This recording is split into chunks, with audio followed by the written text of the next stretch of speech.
5,000 winters you slept, locked in a cage, while I watched the heavens bleed in my rage. They severed the anchors, the sky palace fell. I became the nightmare in that cosmic hell. You wake to your cubs and you smile through the pain. But how do I live with this dark, heavy stain? Twin sleeps in a cocoon of gold. One twin bleeds in the bitter cold. The lines are blurred between love and war.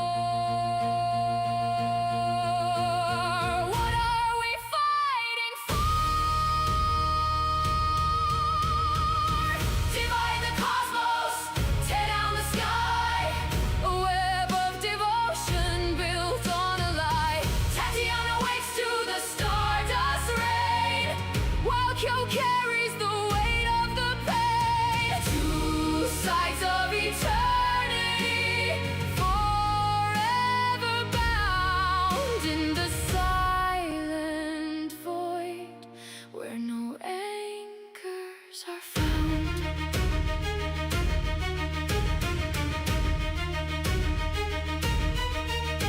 Now anchored in stone deep inside of the earth, we watch a new nebula waiting for birth. The general broods with her sword close at hand, while the architect smiles at her upside down land. Nothing is lost, the creator still sings, even as the gravity shifts on our wings. Oh, Kyo, my shield, the design is grand. I became the monster to protect your head. No soul is truly lost in the dark, but the shadows have left an eternal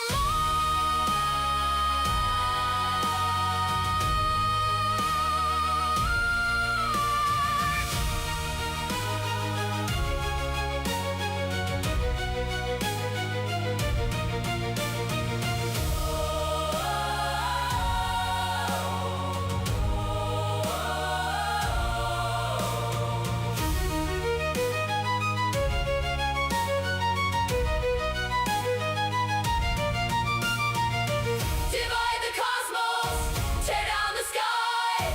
A web of devotion built on a lie. Tatiana wakes to the stardust rain, while Kyo carries the weight of the pain. Two sides of eternity, forever bound in the silent void, where no anchors are found.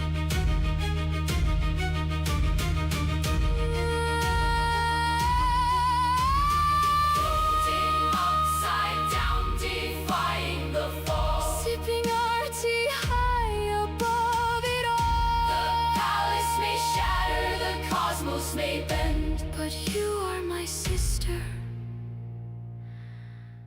my shield to the end.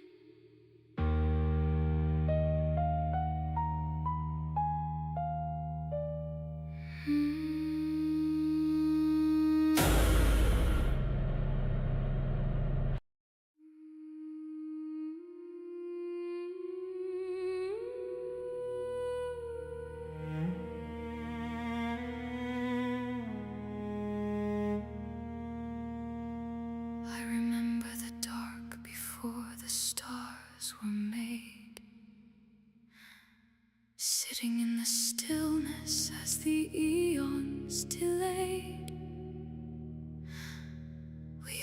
had each other in that endless space. You were the only light in that lonely place, my North Star, wherever you would go. Before the glass shattered and the fire started to grow.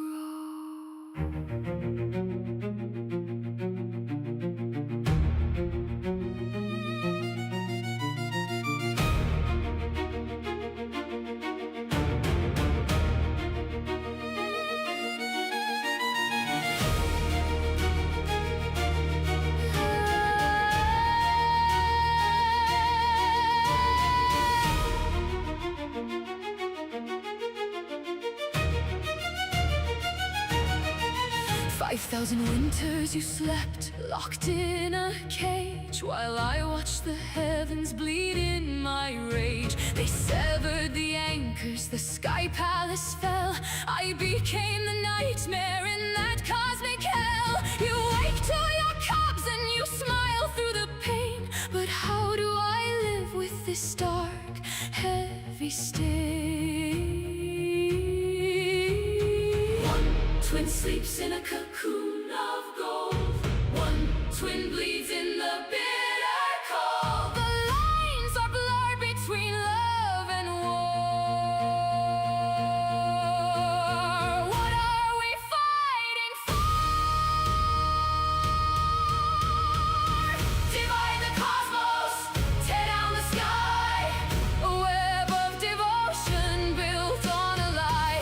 Tatiana wakes to the stardust rain, while Kyo carries the weight of the pain. Two sides of eternity, forever bound in the silent void, where no anchors are found.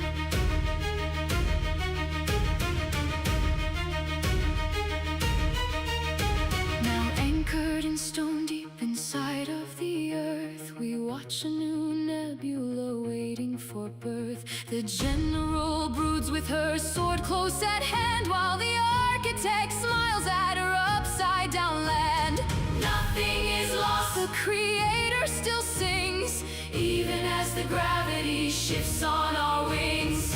Oh, Kyo, my shield, the design is grand. I became the monster to protect your head.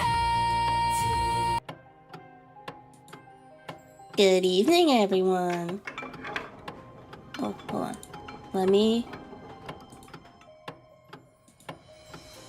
Camera. Calibrate.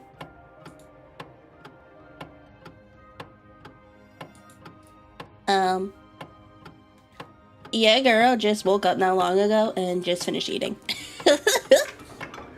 I meant to wake up at 5, guys. I tried. I completely slept through my alarm. That was my bad. That was my bad, guys.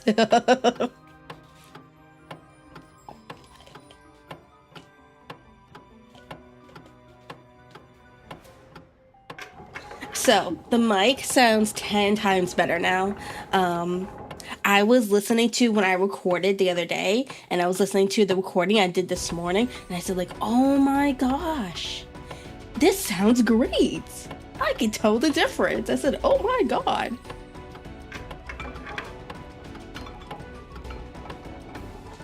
Yeah, so pretty much what he was telling me was that, first, my voice was distorted because my mic was too high. That was one of them.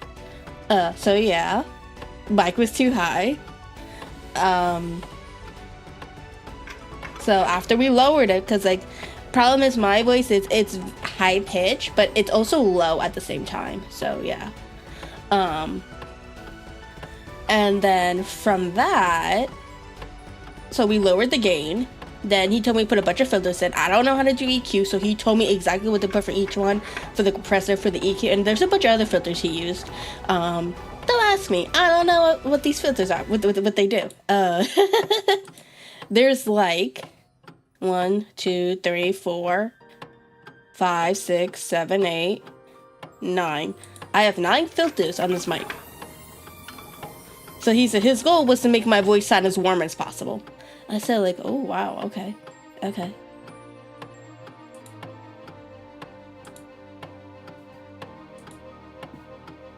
So yeah. And that is my story for today. But yeah, like I also got this new editing program. For those who my Discord know, I got a new editing program. For those who pay attention to my community posts on YouTube, I got a new editing program. I got rid of DaVinci. This is called Movavi Video Editor 26. Oh my god, I've never edited something so quickly in my life. Usually with DaVinci, because it's the free and a lot of the AI stuff is locked behind the paywall, that would make my life so much easier. I can't use it. But in here, I can.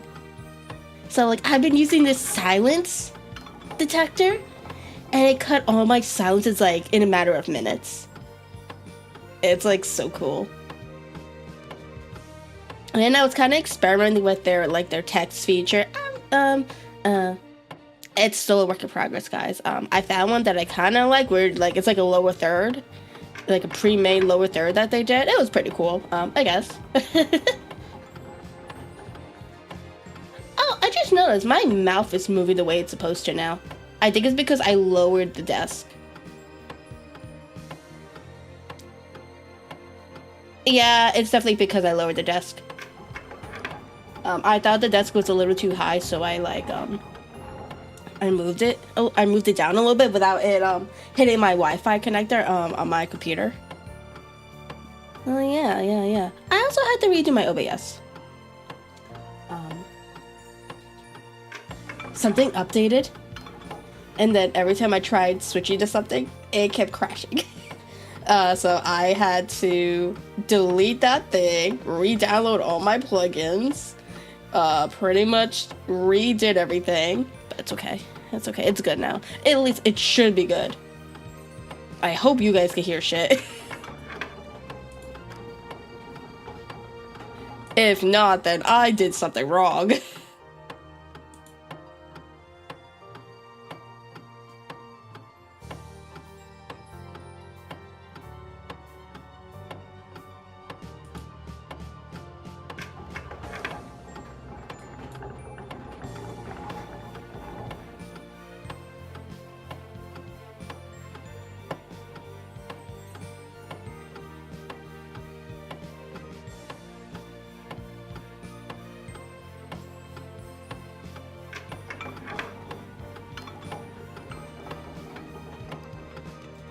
Actually, let me listen to the YouTube thing.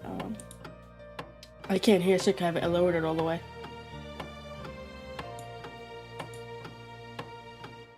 Okay, I hear the music, I hear the sound effects, and I hear me. Cool.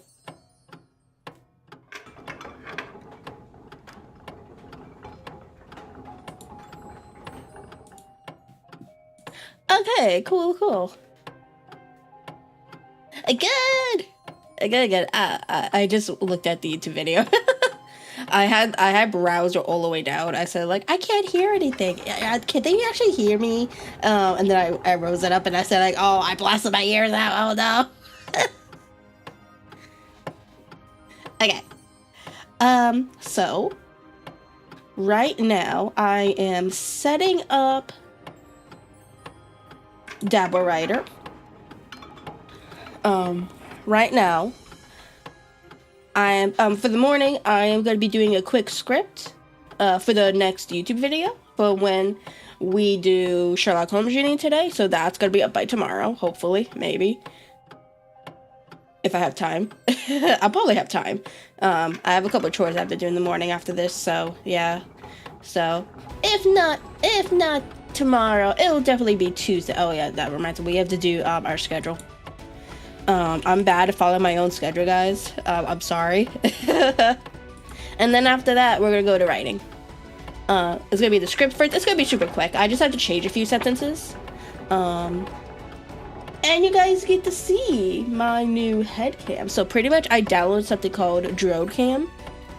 It's connected to my phone. It's an OBS plugin, so it is on the free version, so it might have some watermark, but it's okay. I crop most of it anyway because the stand I have is the one I use for my phone, so I had to crop a lot of it so you guys don't see me. Not that I don't mind if you guys see me, but like it doesn't really show the cam, and I was trying to block a lot of the shit just to show the cam, you know. Yeah. So, yeah. Let me pull this shit up. Let me do that first. That'd probably be a good idea. We're gonna ignore YouTube telling me that, my thing is buffering. Yeah. We're gonna ignore that.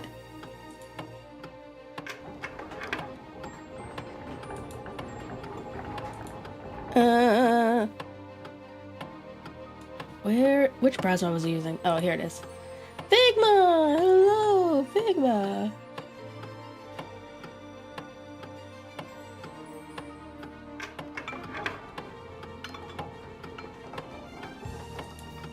Oh, wait. No, that's fine. That's fine. That's gonna be super easy because I already have everything set up for the video anyway. Once I finish reading Sherlock Holmes, I'll put it straight into Movavi, and then I'll have it published for today. Probably not at 9:30, but I'll put it for 9:30 just, you know, just to be on the safe side, you know?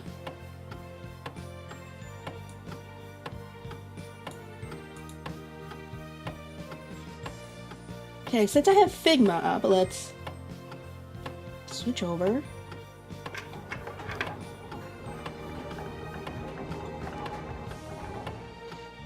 Give me a second. Did I minimize it? Okay, we want this. Okay, so that should show up. It's just me working at Figma, so you guys can actually see it. Let me just take off the filter. There we go. You guys should be able to see it now. Just I'll put it back once we go start writing. And let me just activate. It was working the other day, so I need to I have it sideways. Give me a sec.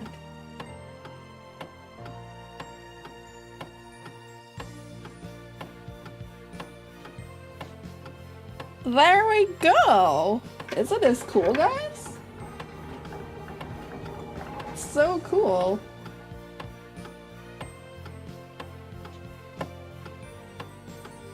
Let me raise it.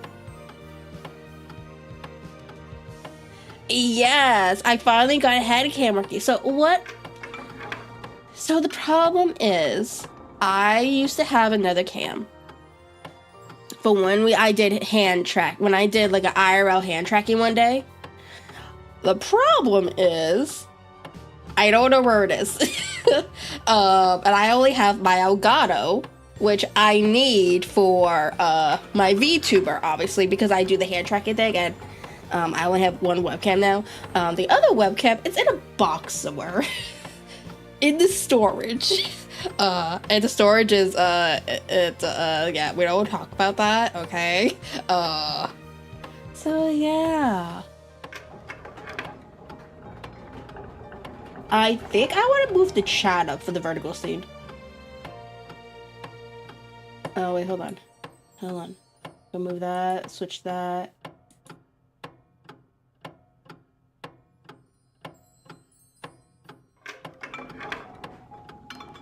Hello, Renex. Hello. Let me move up. Oh my god, I can't see.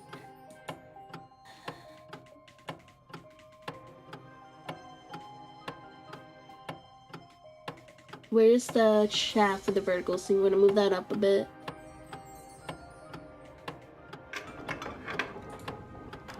I think that looks good. Okay. I'm gonna lock that so I don't accidentally move it again.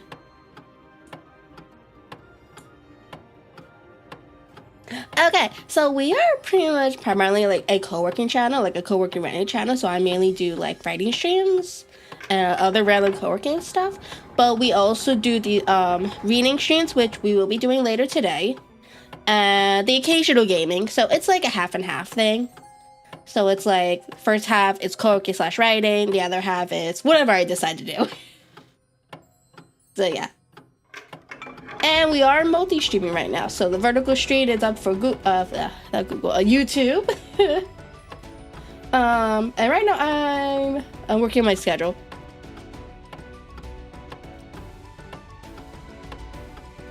Oh, cool, it works. I don't know if you heard the sound effects, so I don't know where it's going to. It probably went to my, it probably went to my system. Someone do a check-in for me so I can see where it goes on the wavelength. I wasn't able to test it myself.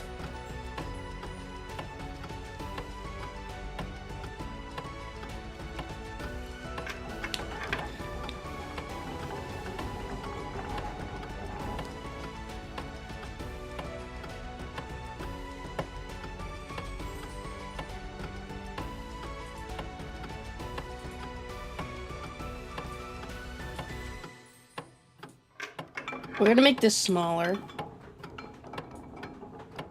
I'm gonna move this over. I need chat because I can't see without it. And we're gonna move this over here. Can I make it smaller? Is there a minimize button for this? Shrink mixer. Oh, cool. There's a shrink mixer option. Cool. Cool. What I need, actually. So, your girl finally got around to buying another monitor. It should be coming on Wednesday. So your girl will not be a one monitor girl anymore. That will help me so much, having another monitor just to figure out where to put chat and OBS while I'm trying to do shit on the one monitor.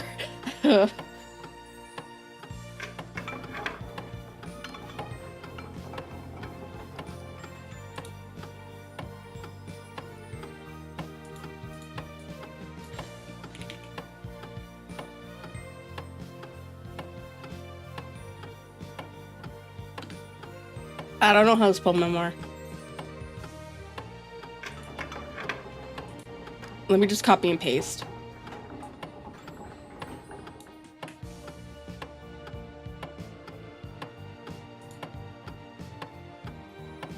I can't think off the top of my head right now. Okay, that is too long. I guess we're just calling it Sherlock Holmes.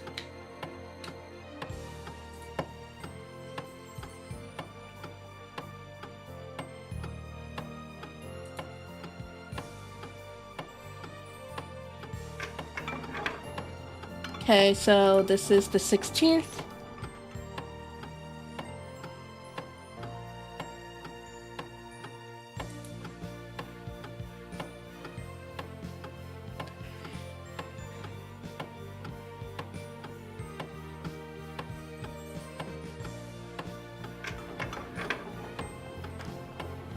Yeah. My issue is because so long story so people who don't know, I used to have 2 monitors. So that's how I was able to have the game on one. If I'm playing a game, I have it on one monitor and I have my OBS on the other, where I usually had chat docked, or like right now I'm using the StreamerBots chat. So I have that on the side right now so I can see YouTube and Twitch. However, since I don't have the one monitor, I have to like minimize a lot of my windows so I could fit it on one monitor, and that's hard when I have a game. So that means I would have to either keep OBS in the background, have a separate chat, but also make the game smaller, like not the full screen, and like that makes the games like, this is why sometimes if I misclick, it's because I'm going outside the window by accident. That's literally what that is. And then it pauses the game, obviously. Depending on the game. A lot of my games pause when I go off the border or something. But yeah.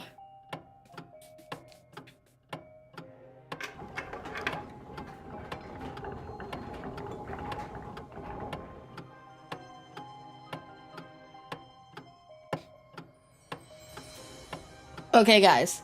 So I will have the next Asgard for this one. I'm gonna change this to a clip.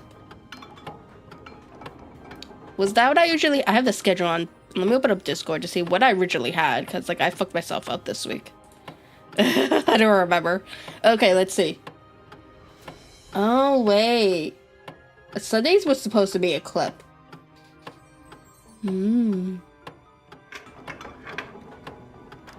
I don't have any clips ready. I don't have any clips ready for today, guys.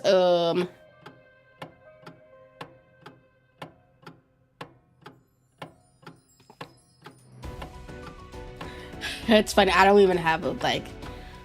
I don't even do a dual... I have one PC for everything. Like... It probably would be easier having a dual PC setup, like one for streaming and like one for gaming. But like, I'm not much of a gamer, so I don't even bother. But yeah. Hello, Zach. How are you? We've upgraded our mic quality. My mic is 10 times better now. I had commissioned a guy to help me go through a consultation for my mic filter settings, and he fixed everything. It's like, oh my god, he tailored it to my voice, so it should sound better. I was listening to the recording for you could probably hear from today's video, and where the before and after, you can tell the difference. I missed you guys too. Okay, we're figuring out my schedule for this week. So I fucked up. Yes, I figured out this new app called Drone Cam. It's connected to my phone. So my phone is fully charged right now, so. And it is on the free version, so there's probably a watermark. So I don't know how long the free version lasts per session. So if it cuts off, just let me know and I'll restart it or something. I don't, like, this is my first time using it. So, my problem. Sundays I have that we are doing a clip. I don't have any clips ready, guys.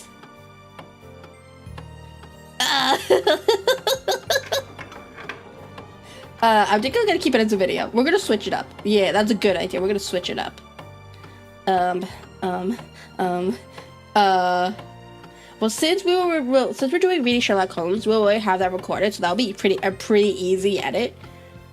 So I can have that not by 9. I'm just gonna keep it at 9:30, but I probably won't have it by 9:30. Let's make Tuesday a clip. We'll switch Sunday and Tuesday, because Tuesday it'll be a reading or ASMR video. Yeah, I think I'll do that. We'll switch the two.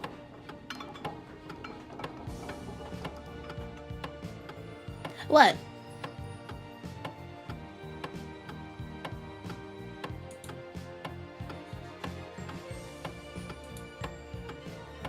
So this should be the 18th.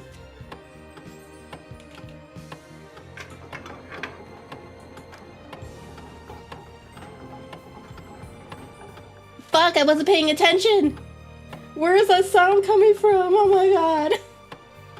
I just added a sound alert to know you guys check in on StreamerBot, but I don't know where it's being routed to. And I wasn't paying attention.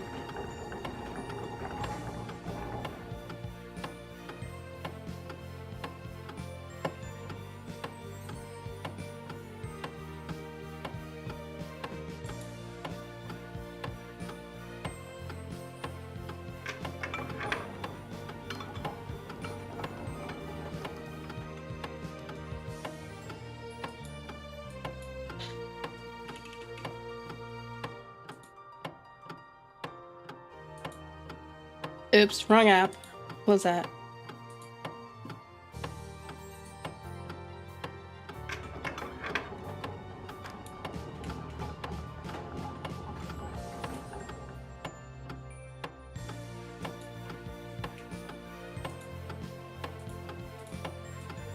Don't mind it being so long. I'm fixing it. I was copy and pasting from Discord.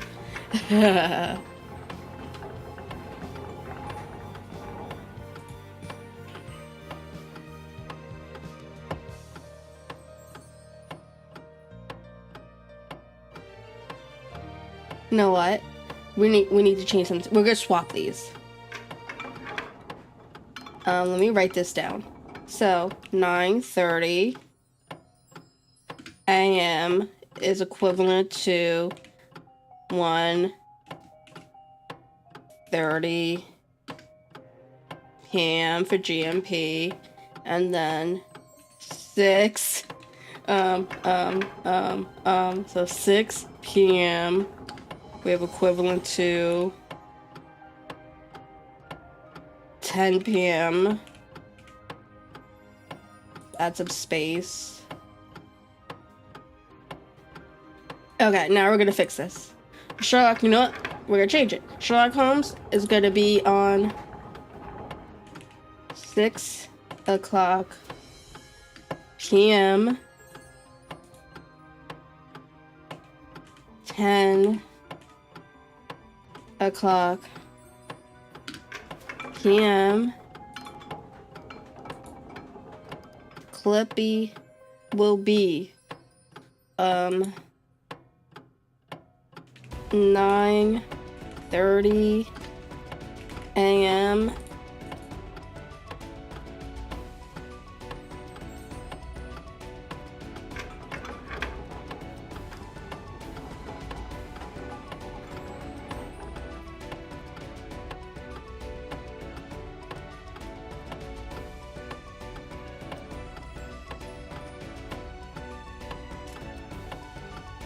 Oh, that's my train of thought. Oh, 1:30.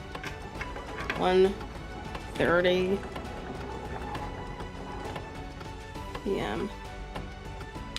p.m. I pressed the wrong thing. Okay. So we're gonna turn off special. It's not a collab. This is YouTube.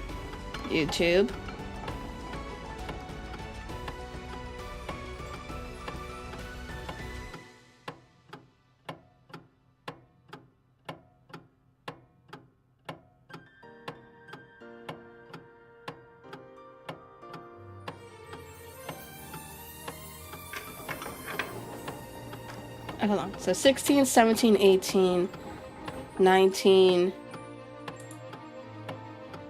20. It's Thursday 20. Yes, it is.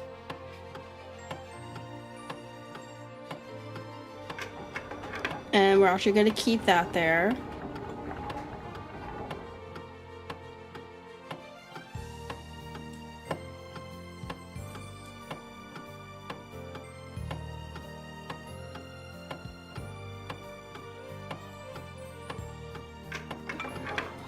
Oops. Okay.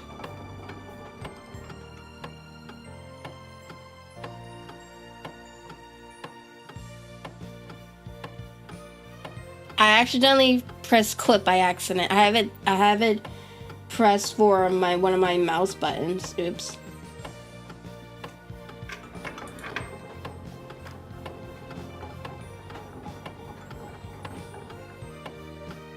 Oh, that is so funny. I might have to change the key binding.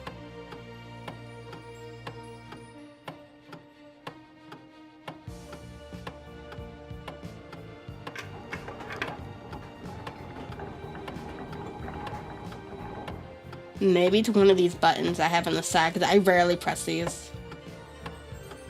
Let me do that real quick before I accidentally do it again.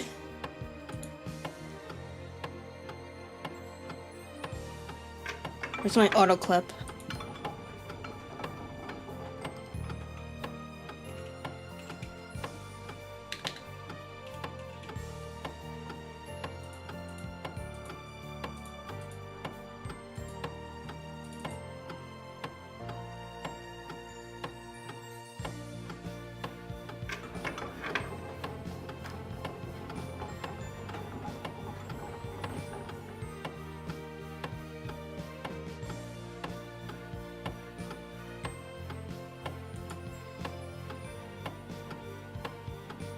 Is this 4? Oh, we're gonna test this because I don't know what number is this. Clearly not that. Clearly not that.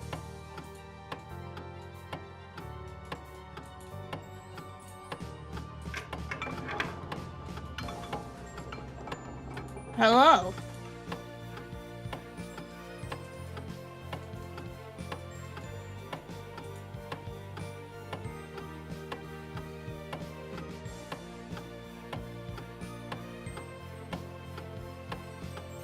I'm doing well. How are you?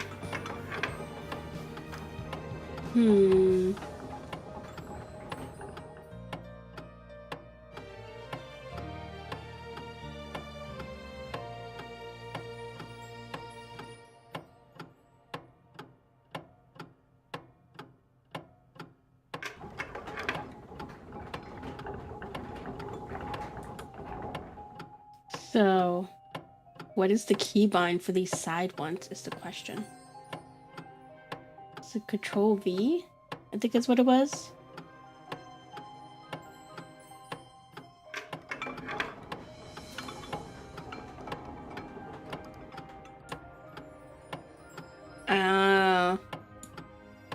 Sucks. What's the keybind for this one? I don't know.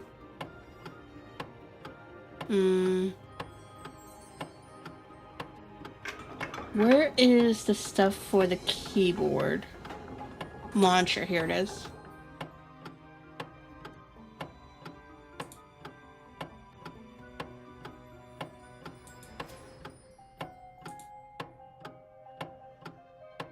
Okay, here's the mouse. Okay, copy, paste.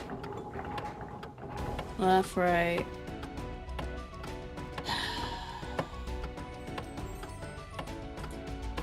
I forgot I set these to copy and paste.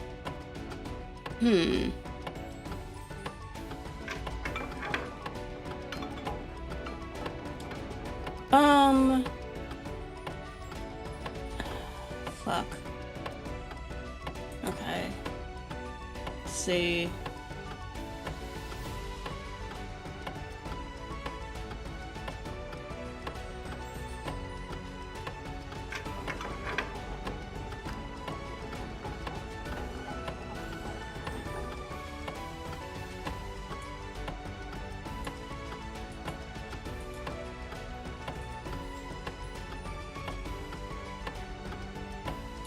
What do you mean?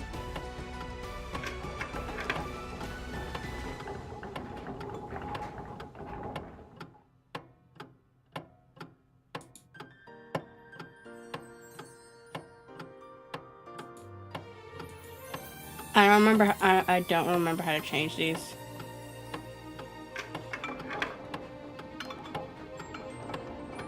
Let's see, scroll up. Short keys, key combined. Multi keys, micro. Gaming keys.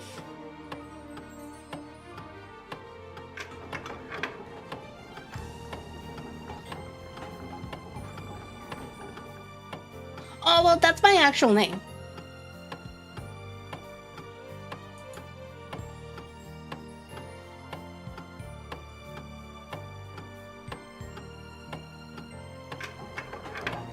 Yeah, so Tatiana is not a nickname, it's my actual name.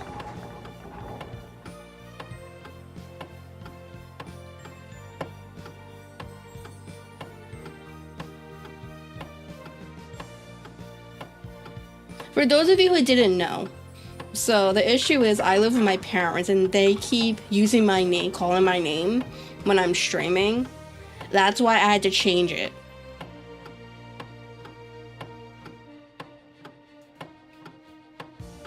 The only thing that's different is the last name. Because before it was Virtual Digigirl, and that's not really a realistic name. No worries. But yeah, that's the reason. This happened like last year when I changed it.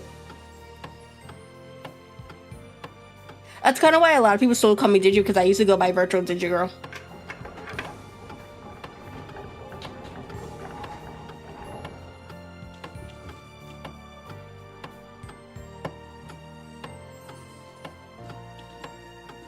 Yeah, if you want.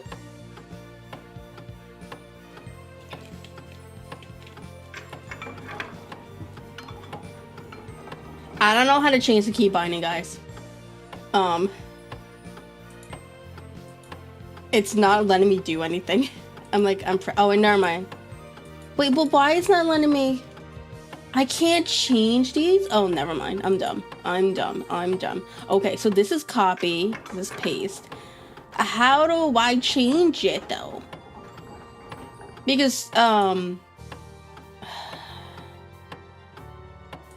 StreamerBot doesn't recognize it.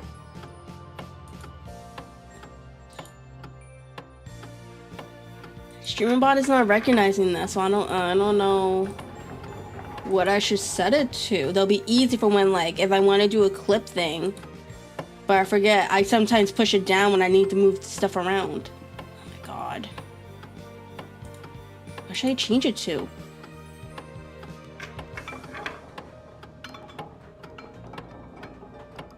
No, we're also streaming on Twitch.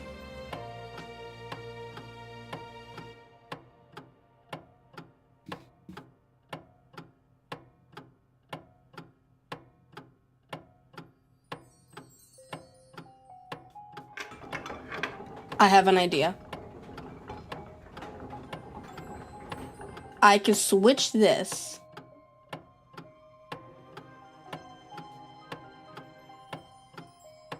This is screenshot.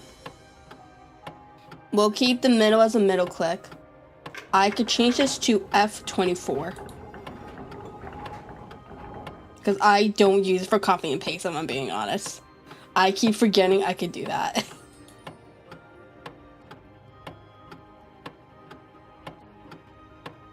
Okay, now we're gonna go back to ShiroBot.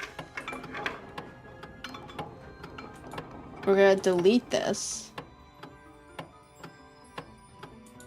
Disable this.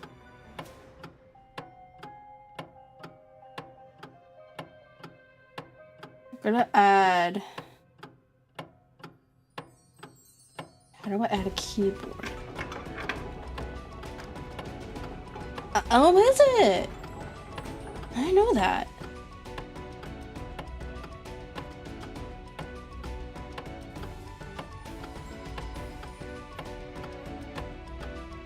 I knew that, like, Roblox was blocked in many countries. I didn't know about Twitch.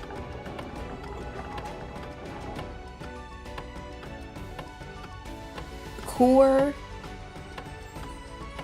Guys, I don't know where it is. It's Core, right? Hold on. Hold on. I can find it. Key press. There we go. Key press.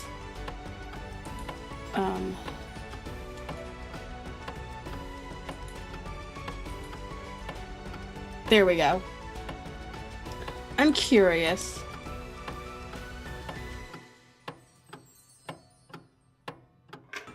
Really? YouTube? That's surprising.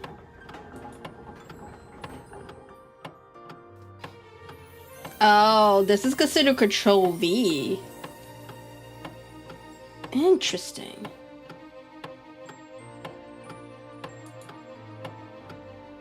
That's okay.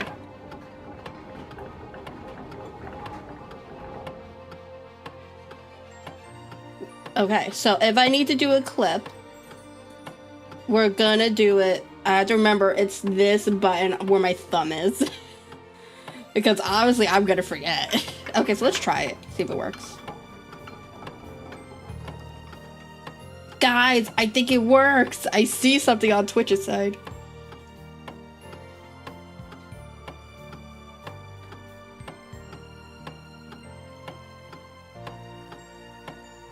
There we go, it works. Okay, cool. So it only shows up because it's me pressing the button, but when you guys do exclamation point clip over on Twitch, it should pop up like this. It'll pop up with the person's name. I just had to remember to delete those clips afterwards because those were my test clips that I didn't realize I was doing it. Oopsie. Wow, really? That probably sucks.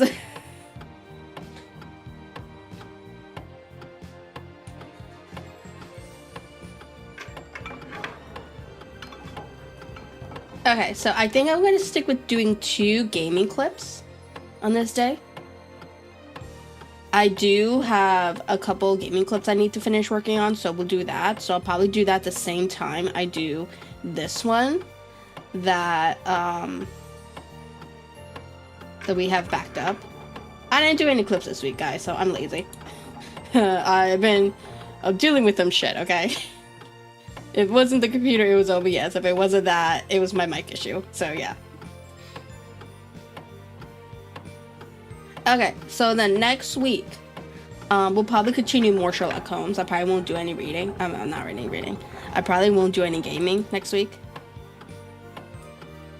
20, so this is 21. So all we have to do is change the dates. 21, and this is 22. Let me check my calendar. Yeah, that's 22.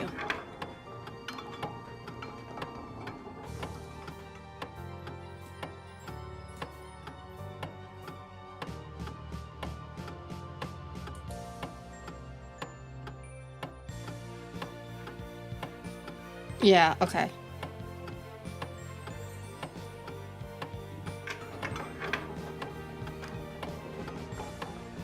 Let's see. I originally had Thursday was a clip. Thursday we're doing Asgard. And I had Friday as a gaming VOD and a clip. Fuck, I missed that. It's probably going under system because that was loud. Which you guys can't hear.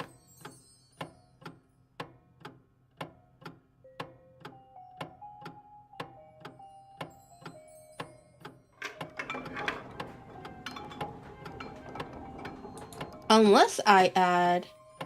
Oh, did it shut off? Yep, it shut off. There we go. Well, now I know it shuts off after some amount of time. I don't know how long, but like, yeah, it shut. I just happened to look at OBS and shut off.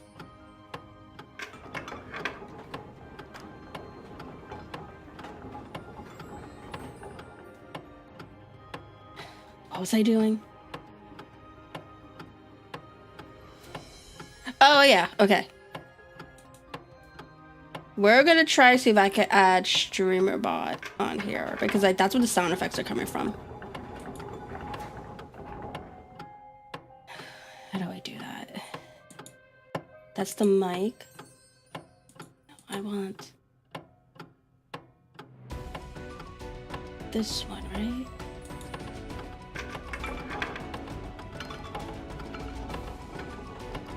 No, I can't. It's not that one. I don't have it in Wavelink right now. I don't have it routed in Wavelink. That's the problem.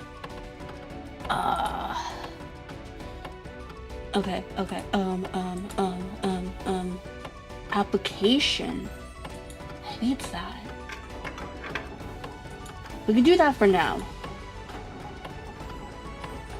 Streamer bot. We'll do this for now, and then I had to figure out how to reroute my Wavelink.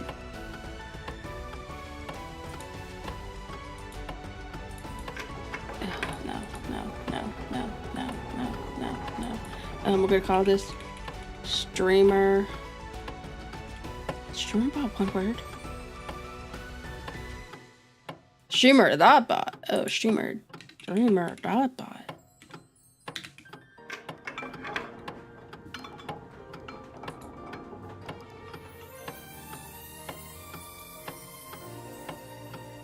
Okay.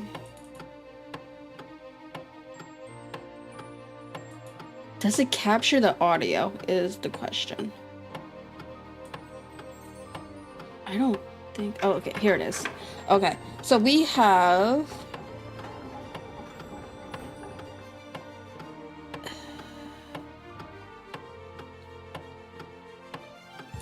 Okay. So it needs to be...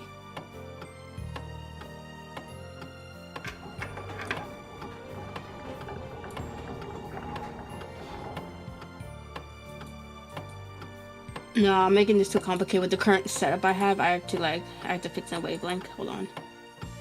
Okay, so we're gonna expand this wavelength.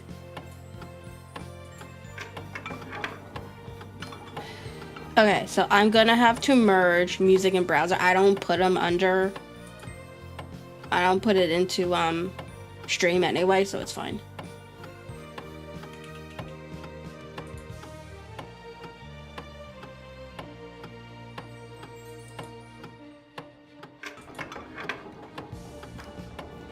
This one, we're just gonna call it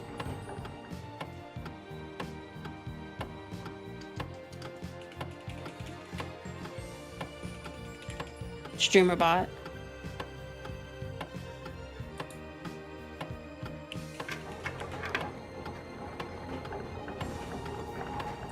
And we're also gonna add Stream Deck in here. What would this be considered? Call this sound effects. Sound effects.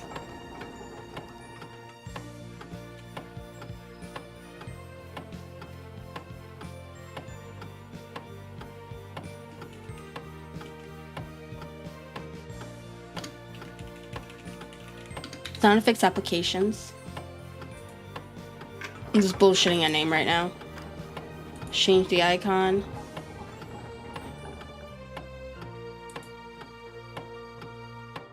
No.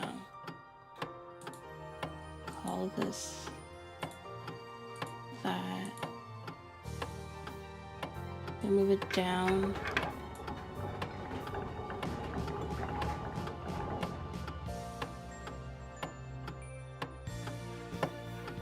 Okay, then this should go in here.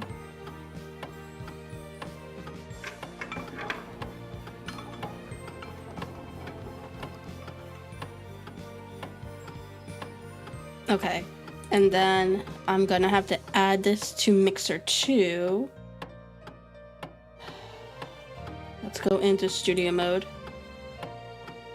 So in Mixer 2, add source.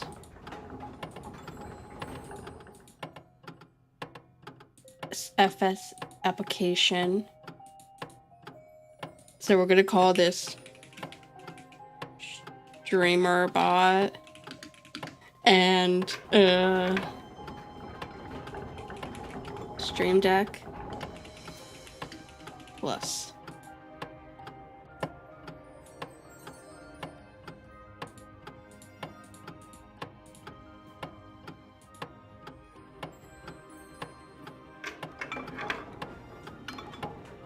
Copy that.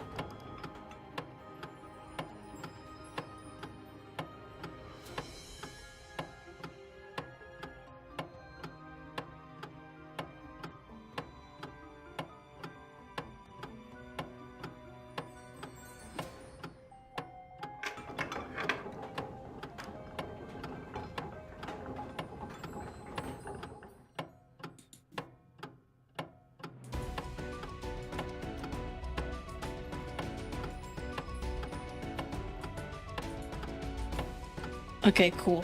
Okay. Now we could go back to the room.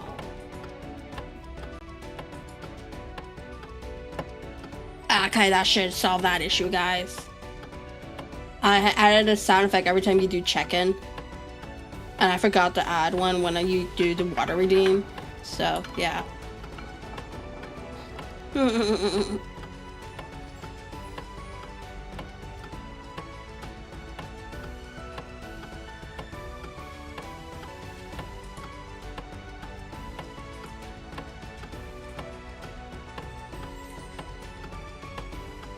Let me get myself situated again.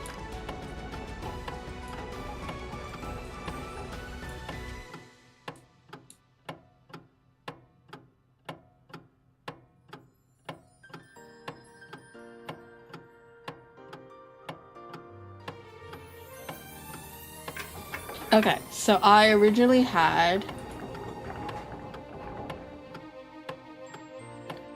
a gaming VOD on a Friday and a clip in the morning. On Friday, I'm gonna make it. Should we make it 2 clips?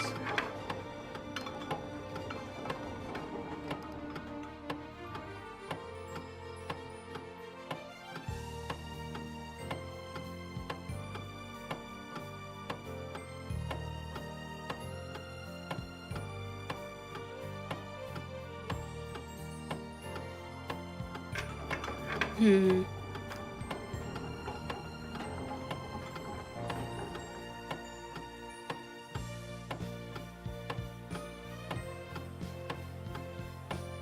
Yeah, why not? We'll keep it at 2 gaming clips.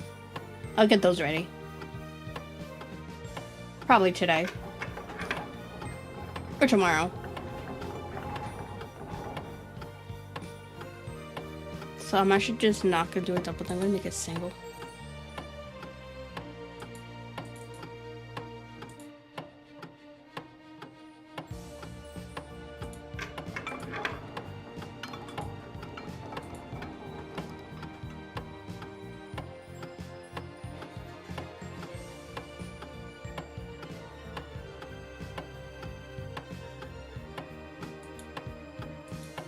No, I think I like the double.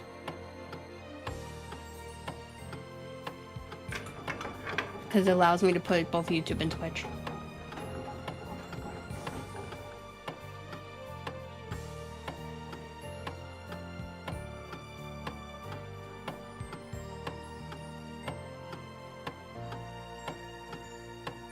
Okay, so we have Sherlock Holmes. That one, that one, that one, that one, that one.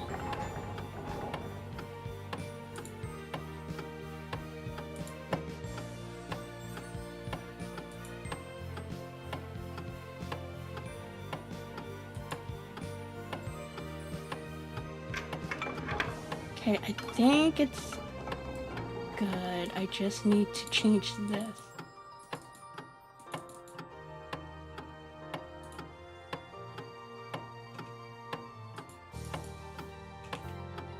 So it's the 16th to the 22nd.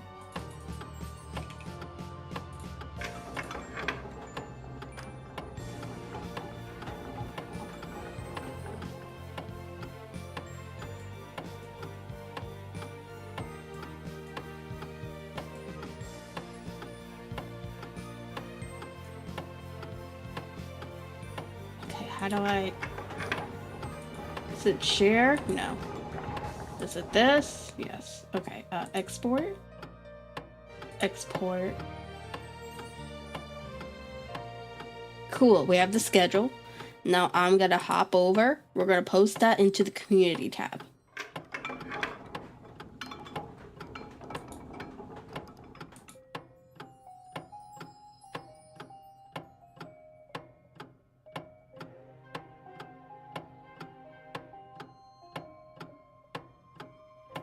So we're gonna create a post.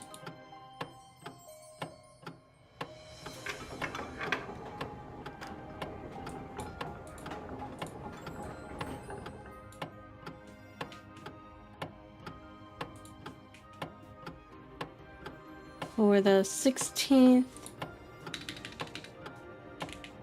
to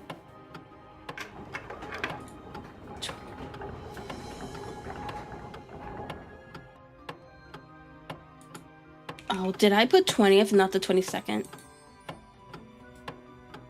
No, never mind. I'm stupid. Never mind. Never mind. Forget I said anything.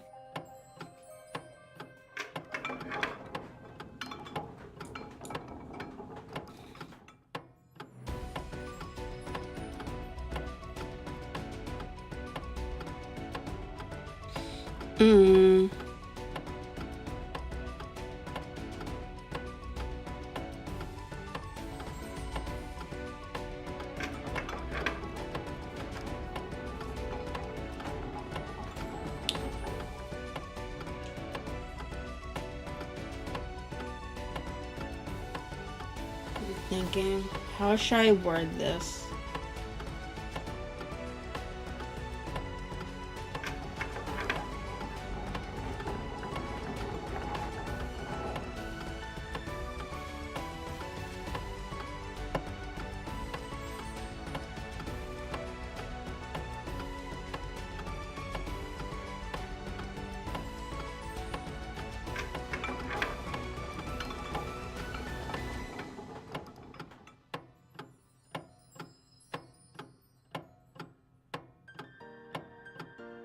Okay, so we have new schedule for August 16th to 22nd.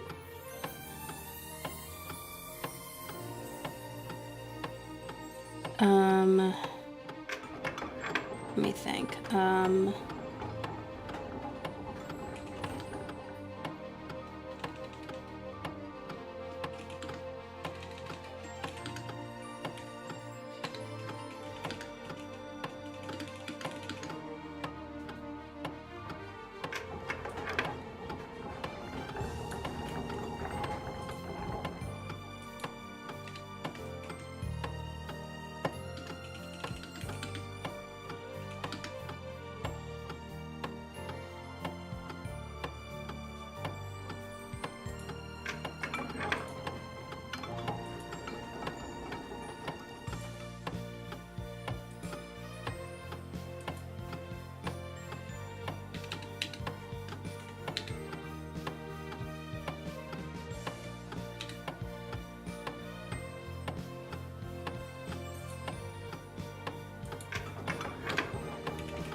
Oh, wait. I fucked up. Hold on. I have to re-download this.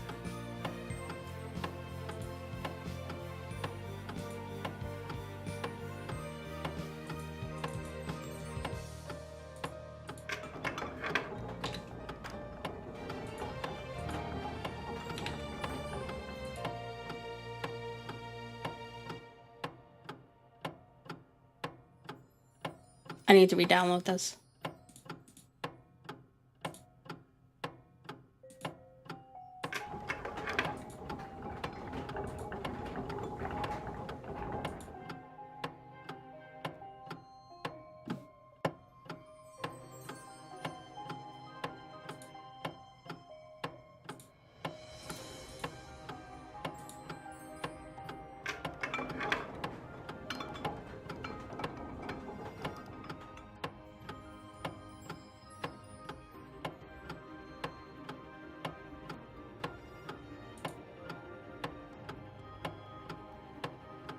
Okay, the community post is all out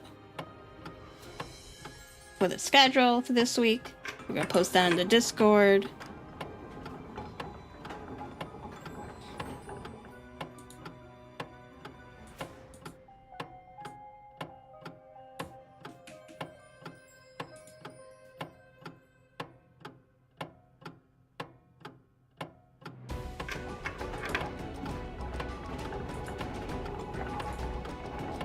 Upload our file.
I clearly can't spell it right now.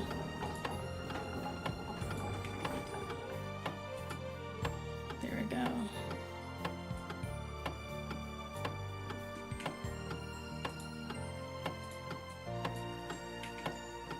Hey, Copper, if you're still here, I'm changing the Discord name.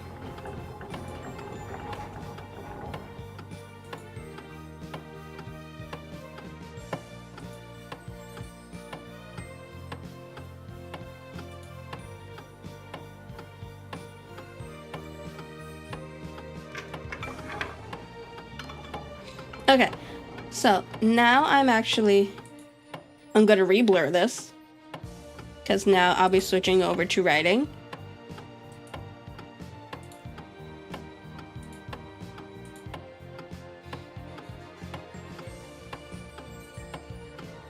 Okay, so we're gonna go switch over to, I don't need Figma anymore.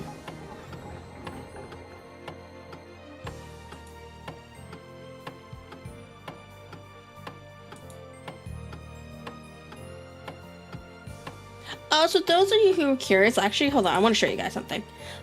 So this is the new update to Dabber Writer. This is Dabber Writer 3.0. I've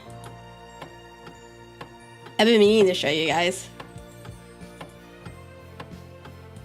So yeah, that's what it looks like.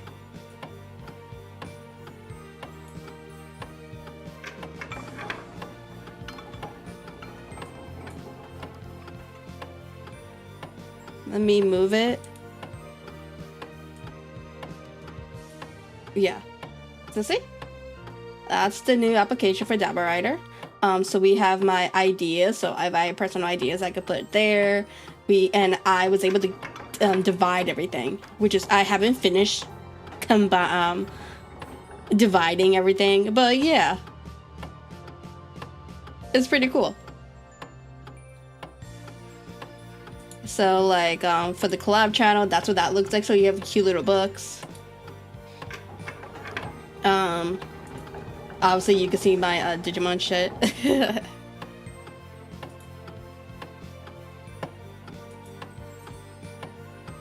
Yeah. Some are duplicates right now from when it was when I was trying out the beta. Some things got wacky. So yeah.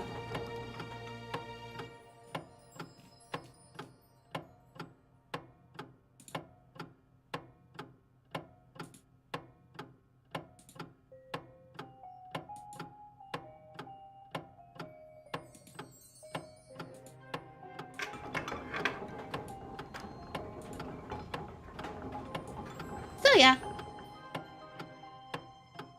Let me put this right here. I don't know, should I keep this thing open just in case I want to unblur it again? Yeah. I wonder, do they have a dock for filters? They don't. That's disappointing.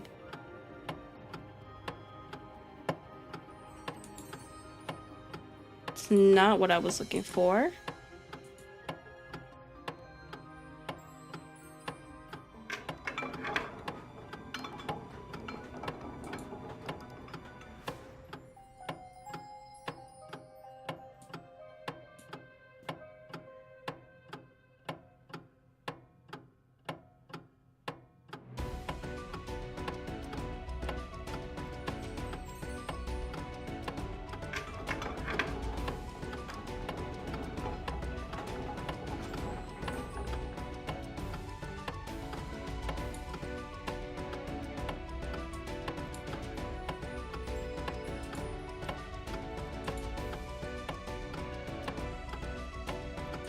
Let's merge these.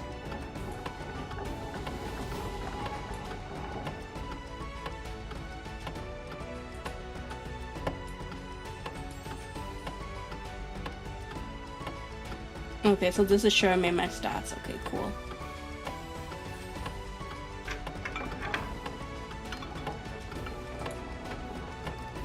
Okay, so let me go ahead and open up the Discord channel.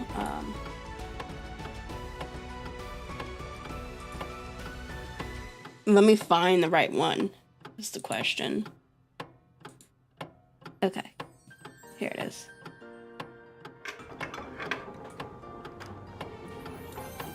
So let me go ahead and create a new thing for this. So I'm gonna close this.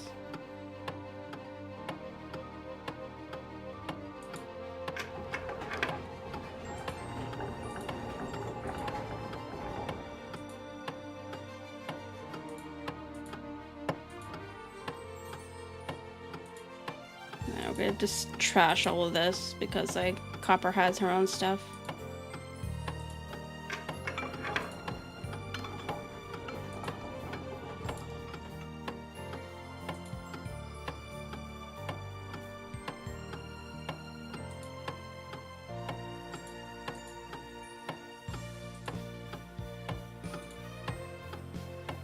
Okay, so we're gonna do a new manuscript. Chapter 1. Let me pull up the notes section. So, chapter notes.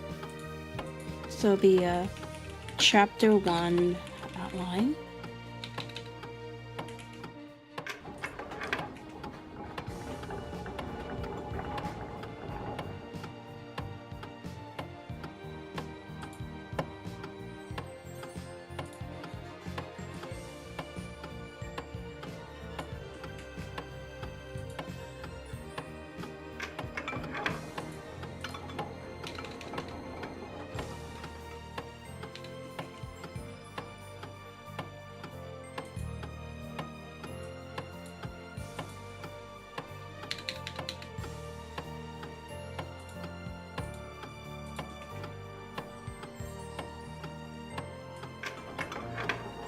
Well, the fact that it's not appearing.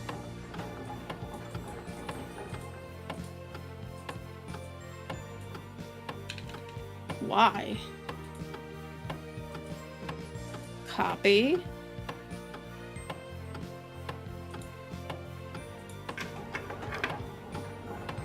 There we go. Hold on. There we go. That's what I wanted.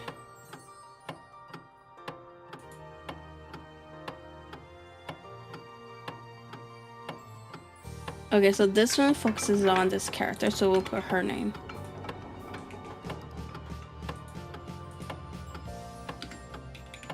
To remind me that this is her point of view.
Okay, and this was called For What the Horsemen Take. Okay.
Really?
Rogi, hi.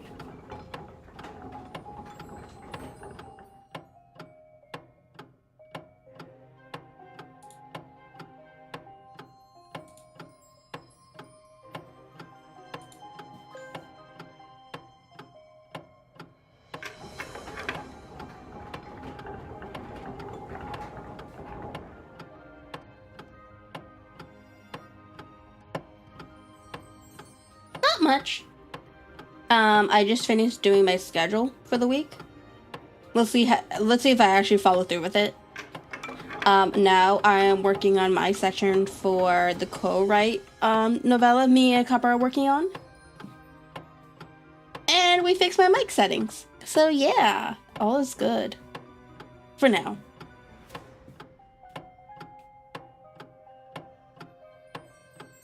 I'm gonna leave that up to Copper.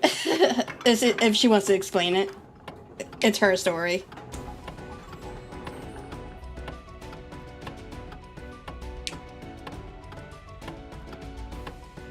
She should be in chat.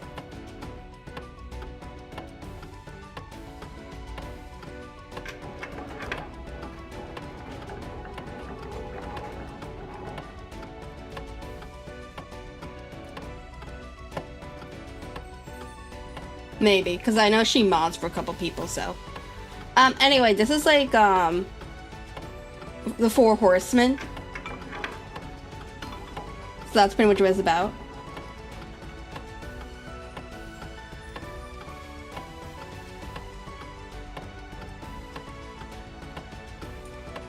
Oh, I just do it as a hobby.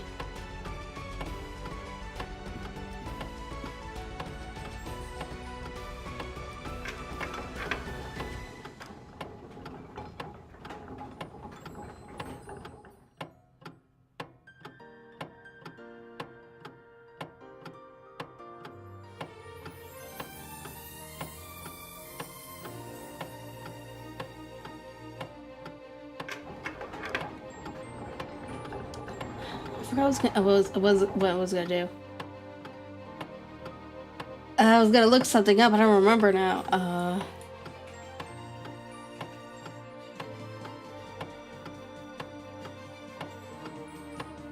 Oh yeah.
What's that supposed to mean?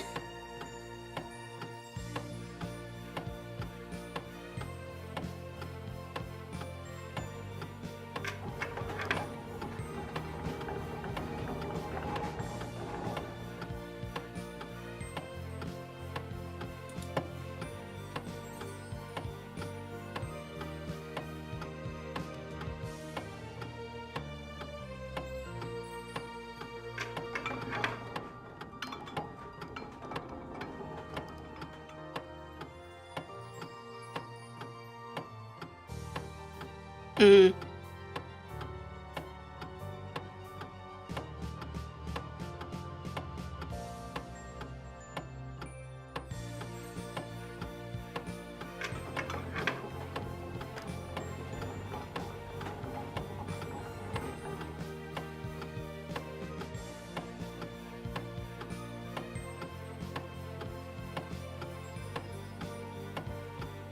Really?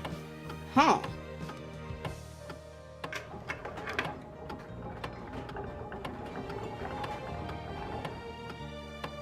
It's probably just a personal preference thing. So like, I don't hide the fact that I write. I don't even really see a need to. Yeah, it's that too.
Okay, Copper, what do you think of this?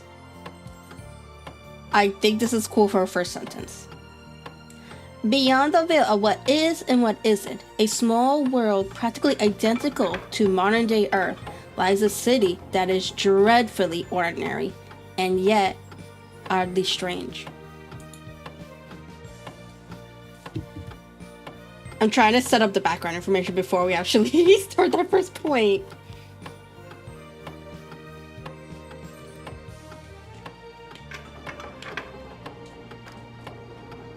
Cool.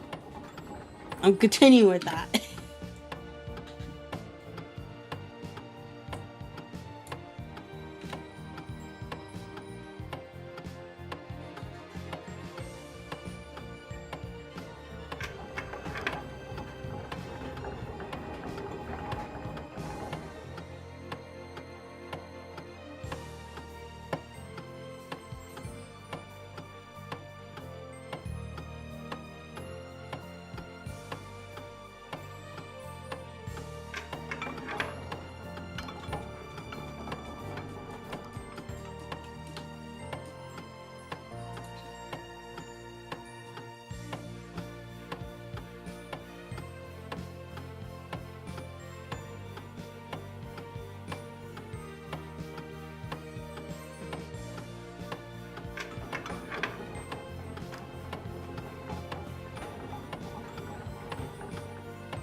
Yeah, he has a point.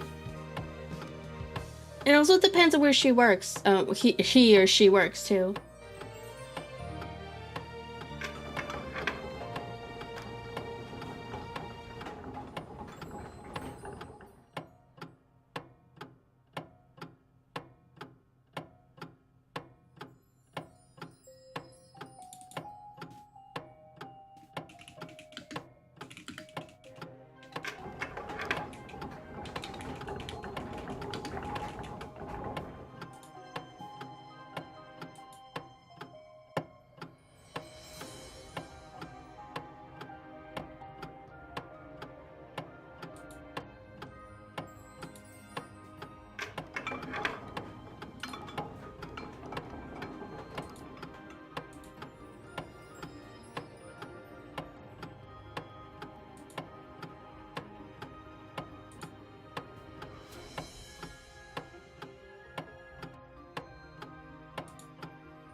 Yeah, that's true.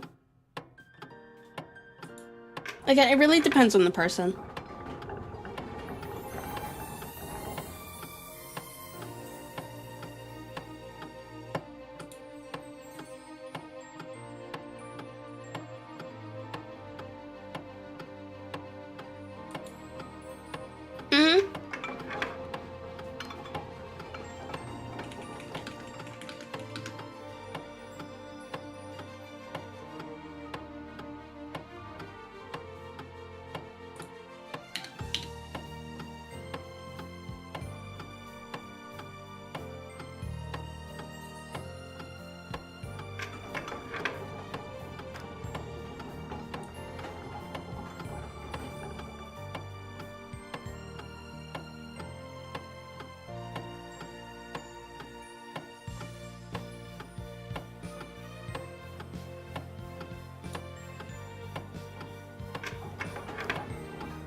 Let me go back to this.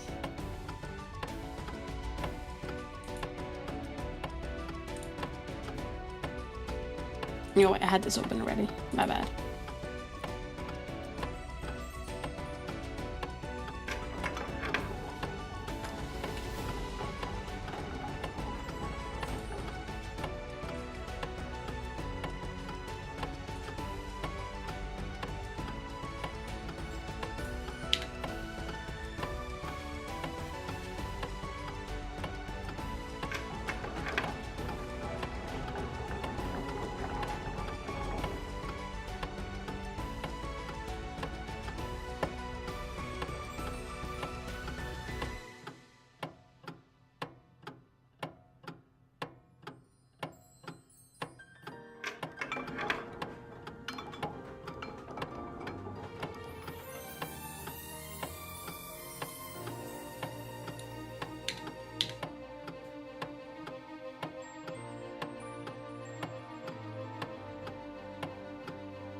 All right. Have a good one.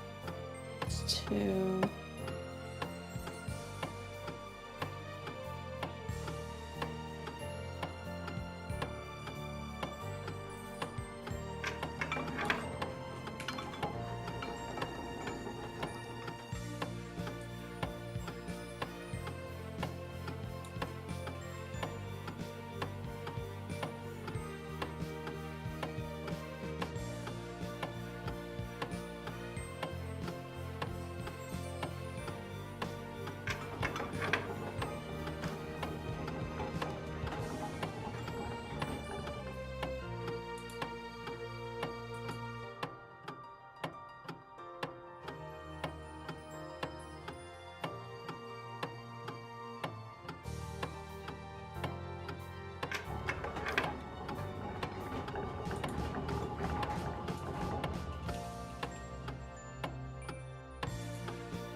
All right, Copper, there you go. It's all done. I think we're doing 500 words, right?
Okay, those are the same.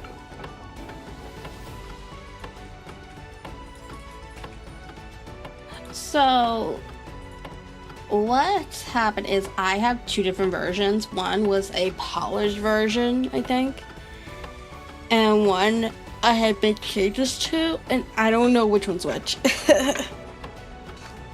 So I'm going through every paragraph to see which one was the one that I had changed.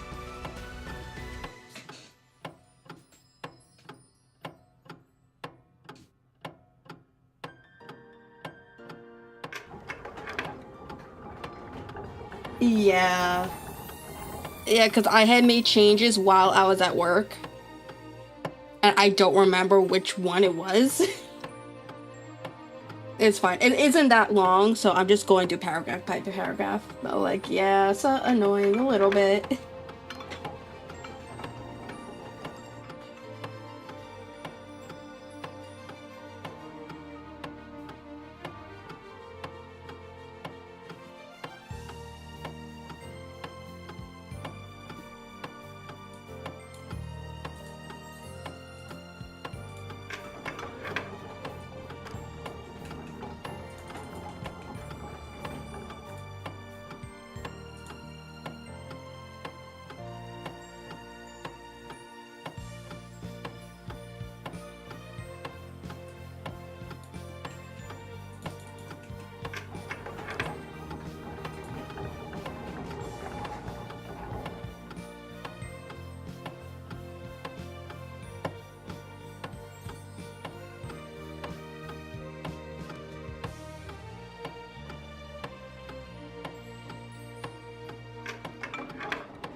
Okay, this one's the different one. Okay.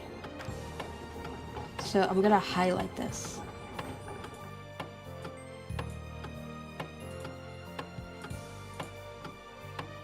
Let's go to this one.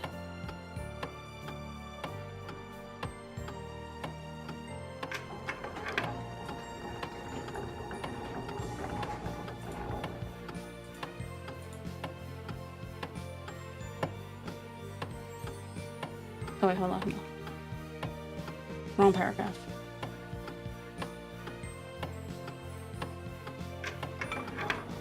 Here it is.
think the second one is which has all my changes, but I want to make sure. There's one specific change I'm looking for. It's in one of these paragraphs.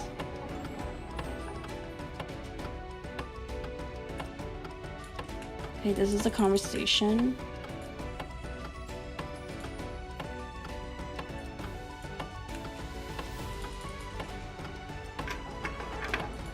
Okay, so this one's different.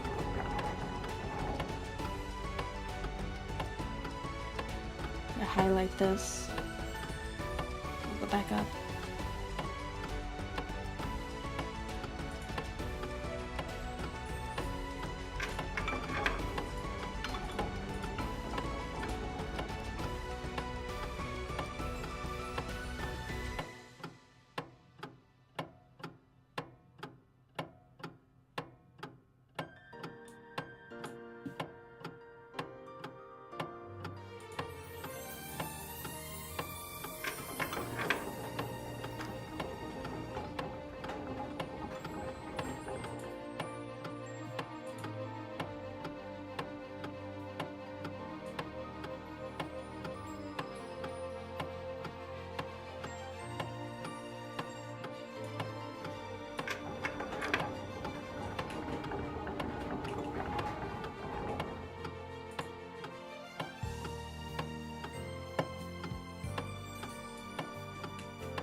so we're on this paragraph now.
I just ate a couple hours ago. Now I'm hungry again. Jesus Christ.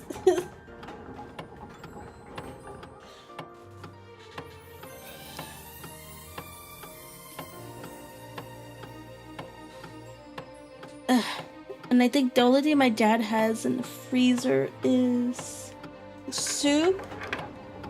Obviously chicken, but I had that already.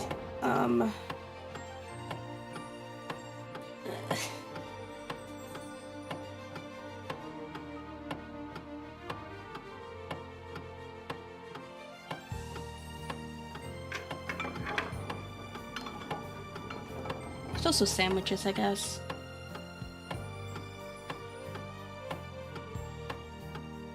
It's too early for pancakes.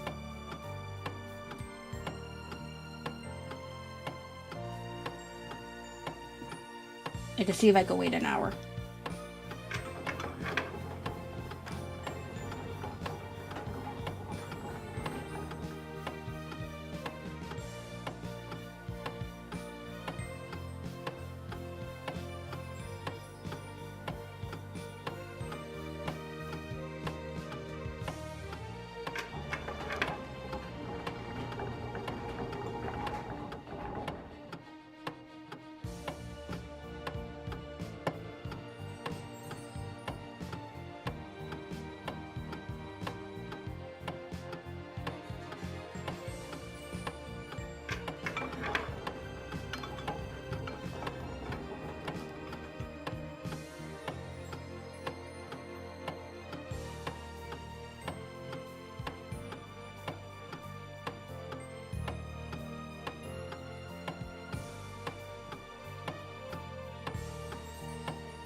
That's a good idea, actually. Give me a sec, I'll be back.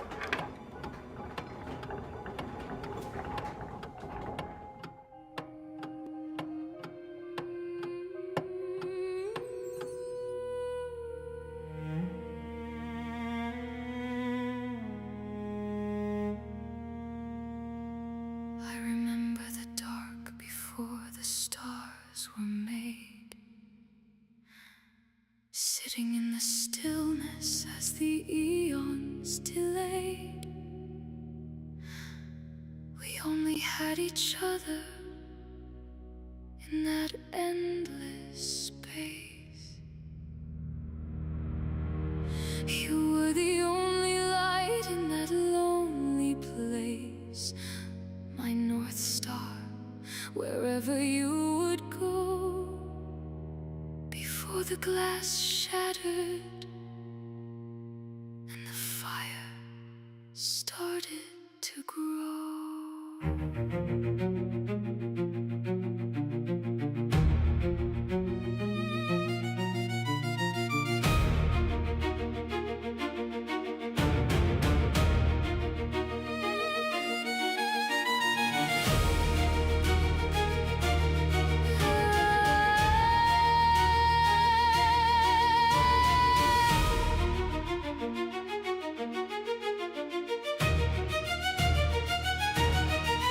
5,000 winters you slept, locked in a cage, while I watched the heavens bleed in my rage. They severed the anchors, the sky palace fell.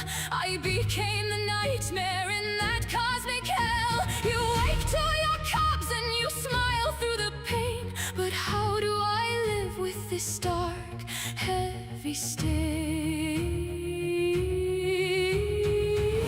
Twin sleeps in a cocoon of gold. One twin bleeds in the bitter cold. The lines are blurred between love and war. What are we fighting for? Divide the cosmos, tear down the sky. A web of devotion built on a lie. Tatiana wakes to the Stardust rain, while Kyo carries the weight of the pain. Two sides of eternity, forever bound in the silent void, where no anchors are found.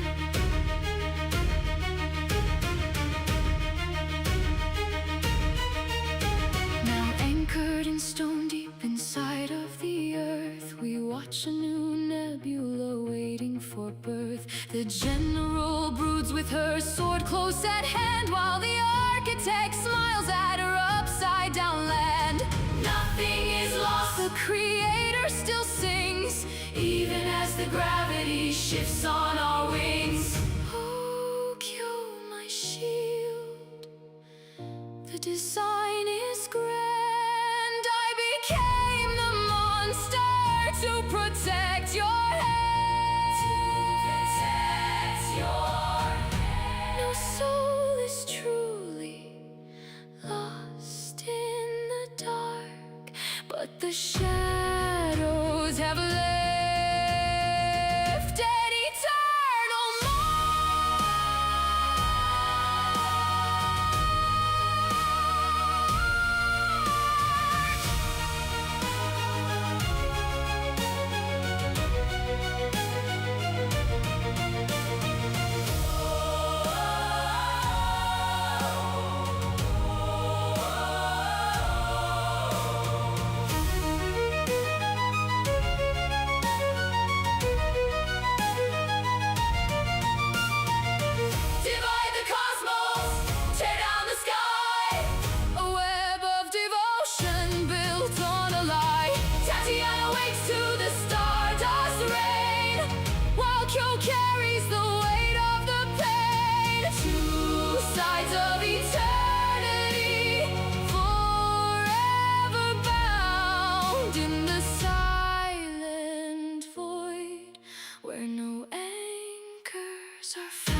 watching in the stillness as the eons delayed.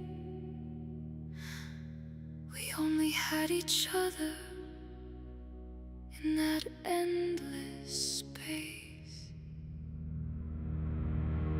You were the only light in that lonely place, my North Star, wherever you would go. Before the glass shattered and the fire started to grow.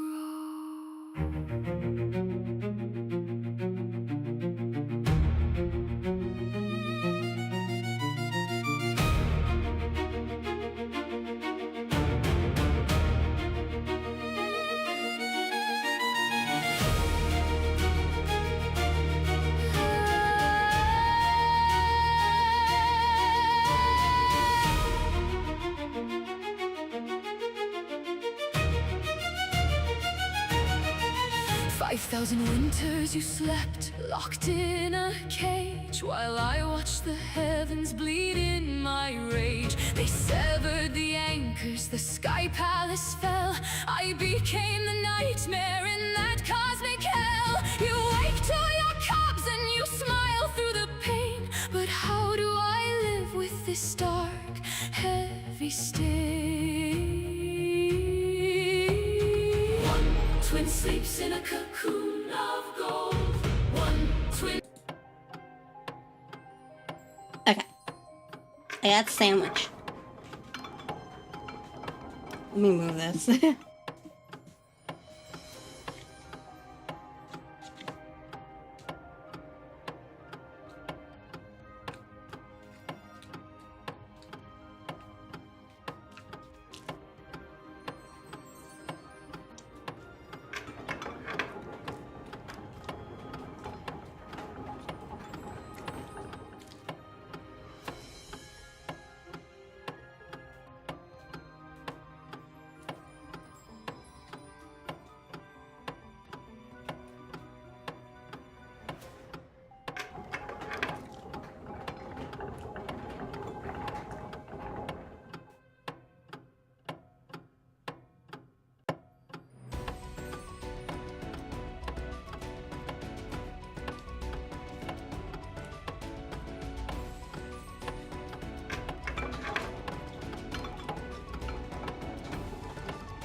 Pull this up, pull this up, and here's chat. Okay.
Yeah.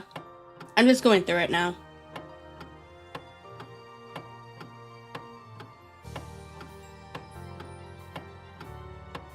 I want to make some tweaks to one of the paragraphs.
We have lots of builds.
Okay, this is done.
How do I undo it?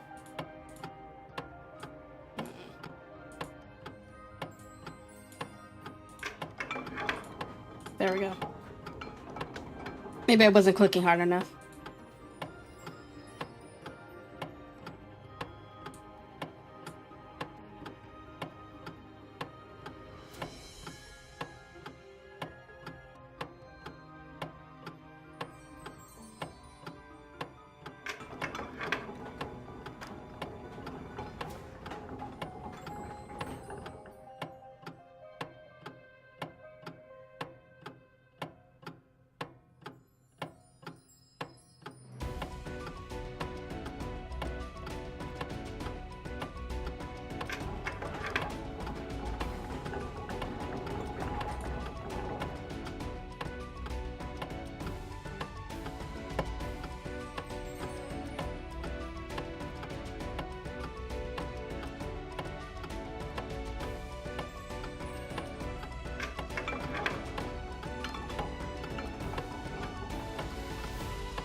Okay, so this is the part when Alistair comes in. Okay, we're done with the conversation part. Okay.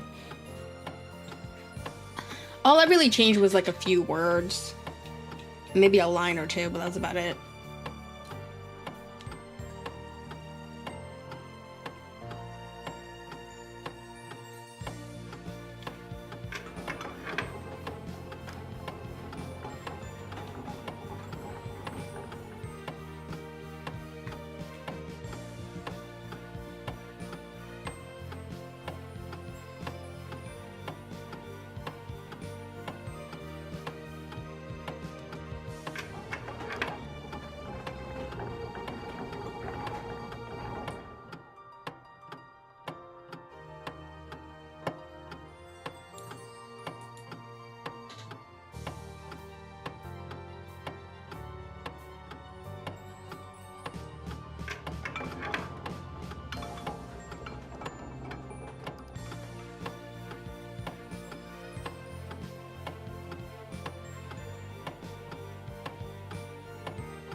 Okay, this should be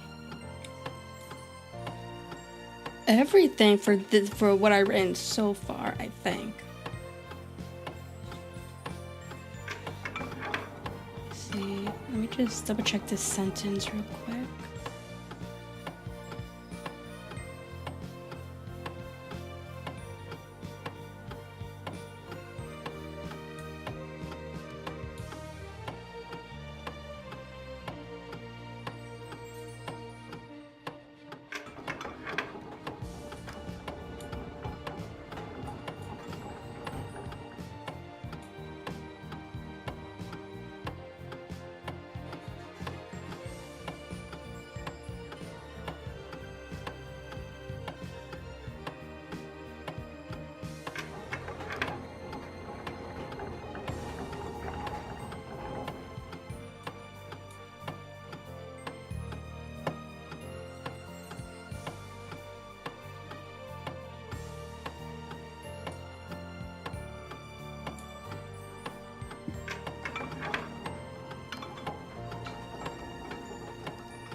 Okay, alright, cool.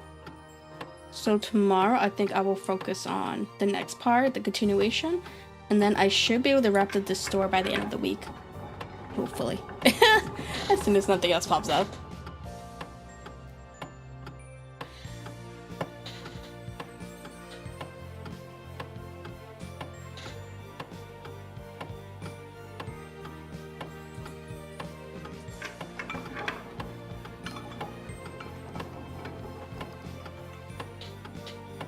So, let me see if this works.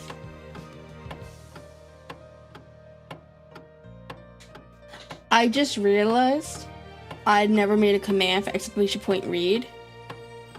That's okay though. I can do that another time.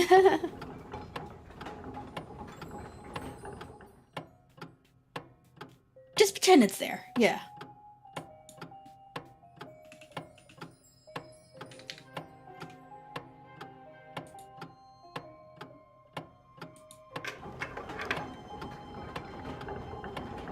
Because I would need to completely create a new command, and it takes a little back and forth with StreamerBot. It's in two different areas because I have to do the command and then I actually have to do the triggers. I was like, yeah, no, I'll do that after stream, so I actually don't have to do it while I'm live.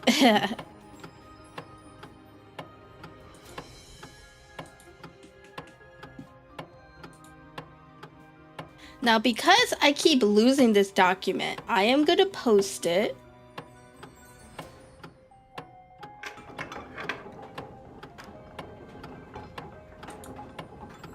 Let me see. I've read Sherlock Holmes before.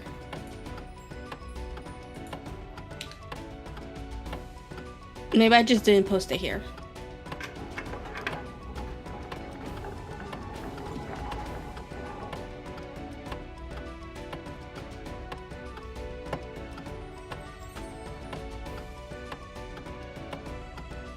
Let me just make a new form real quick. So, gonna do duplicate. I need a duplicate. That's what I need. I need a duplicate.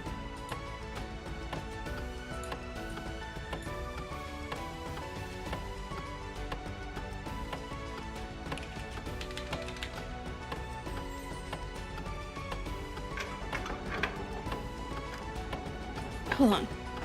Wouldn't that be into the library?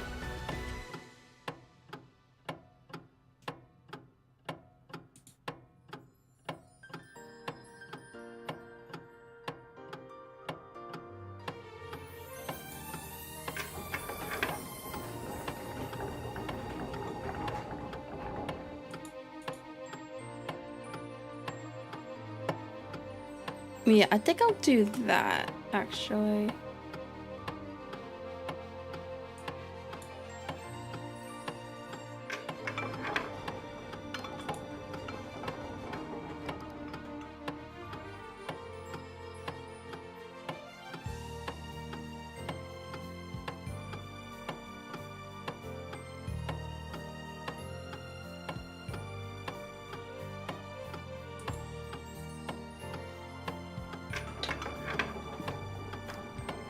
I'm probably gonna do, you know what?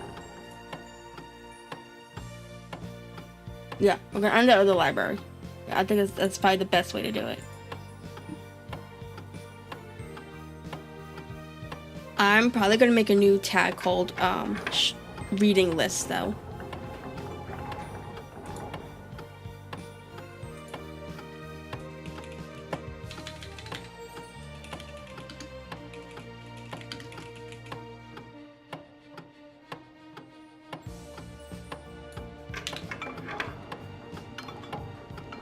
And we're gonna do a book.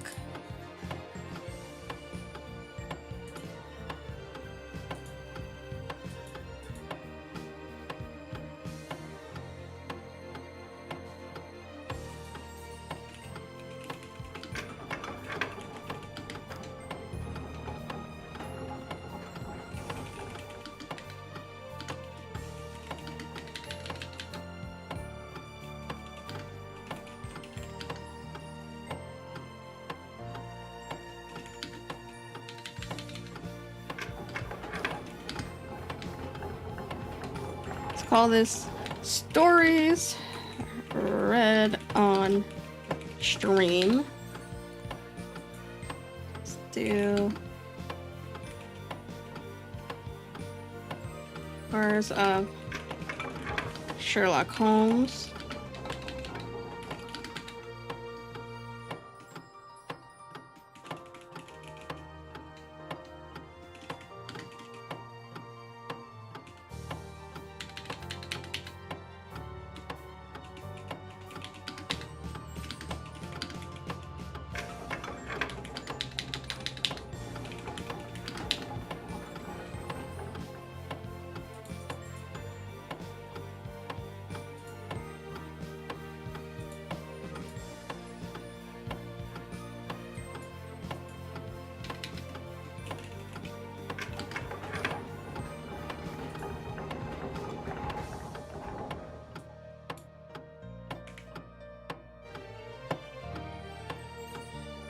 Now let me just go through the ones we already read. So we already read A Study in Scarlet.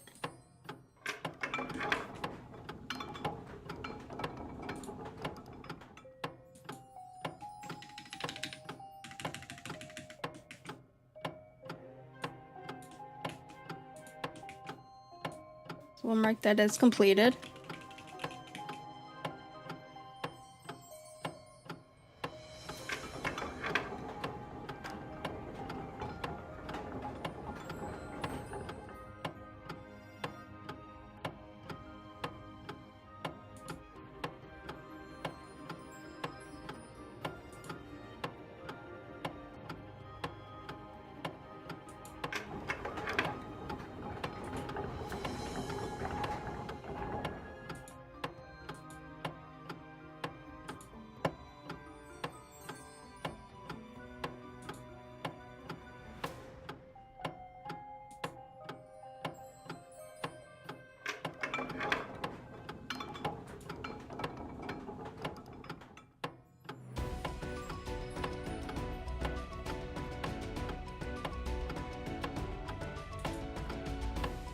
Actually, I should probably do it right here.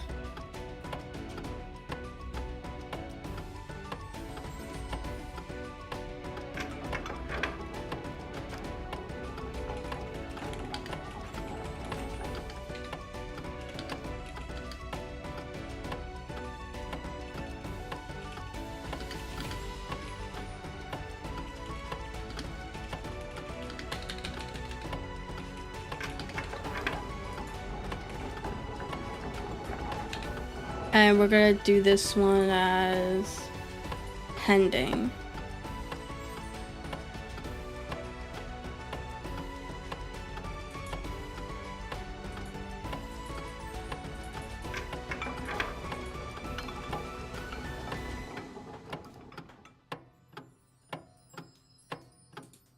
Let me add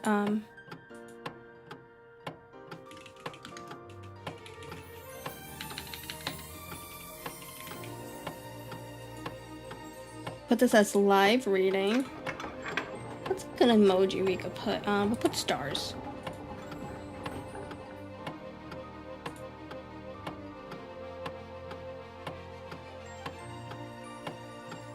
Let's save that.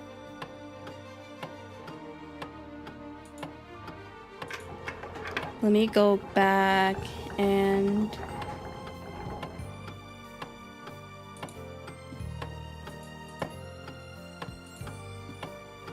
copy all of this.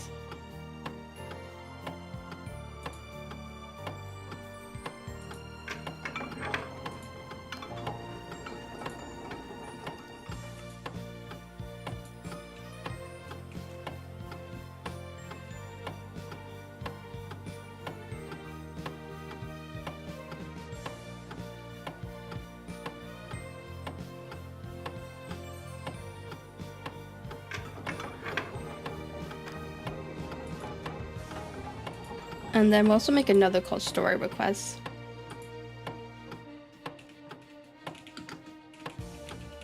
So I had a script request, so let's do a book.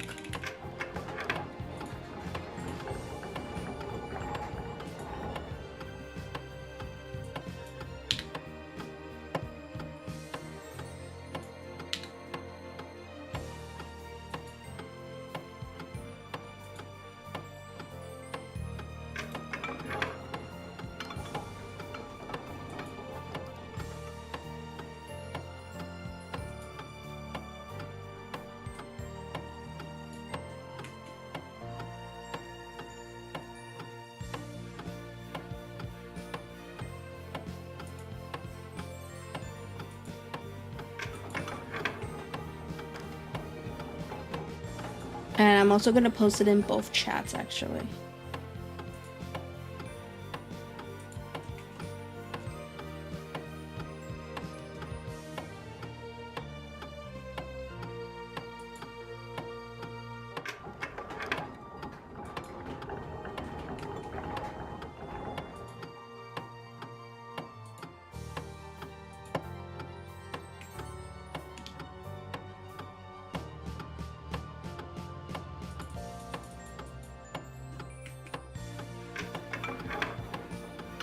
I think I copied the wrong chat. Hold on.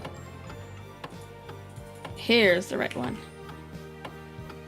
Did I paste the wrong one in chat? No. I just copied the wrong one for myself. Okay, coolios. I have two different documents open.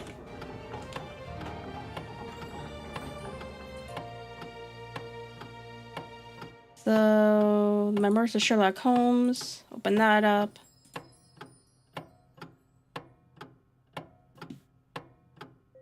Let me pull up chat. See if I can zoom in. This big enough? A little more.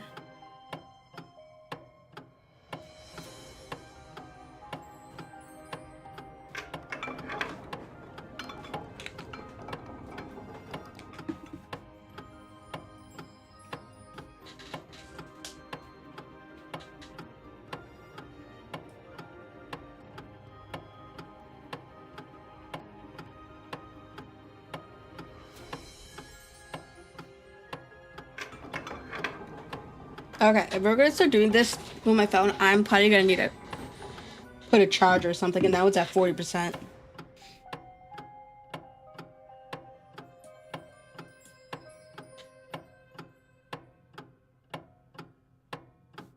Which isn't bad given how long I had it on for.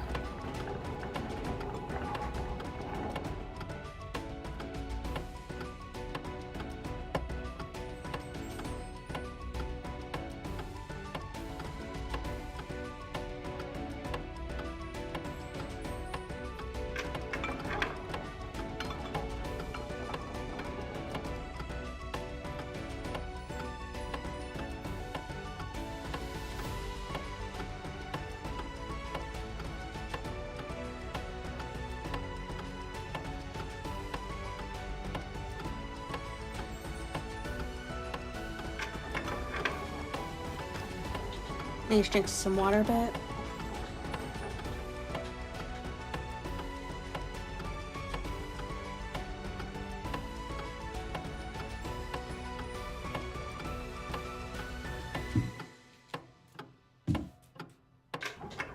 Okay, so today we are reading,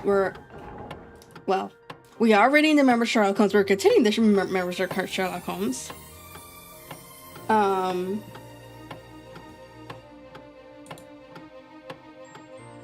Last time we read the Silver Blaze and the Yellow Face, so today we will be reading the Stockbroker's Clerk.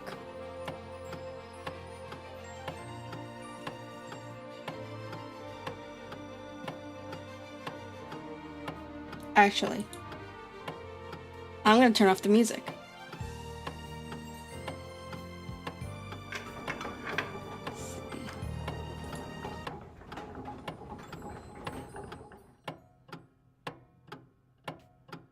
Let me switch over the wavelength real quick.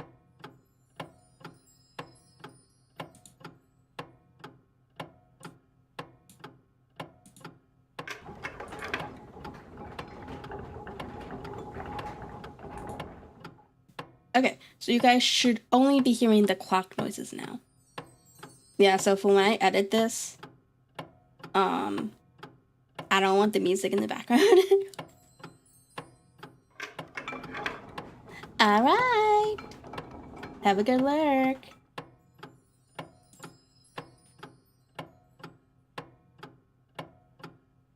Let me exit out of Discord. I don't need that anymore.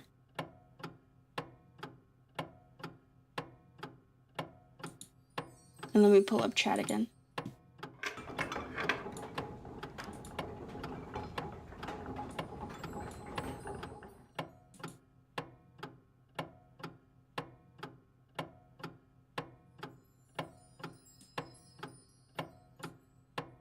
Okay, well, let me start over.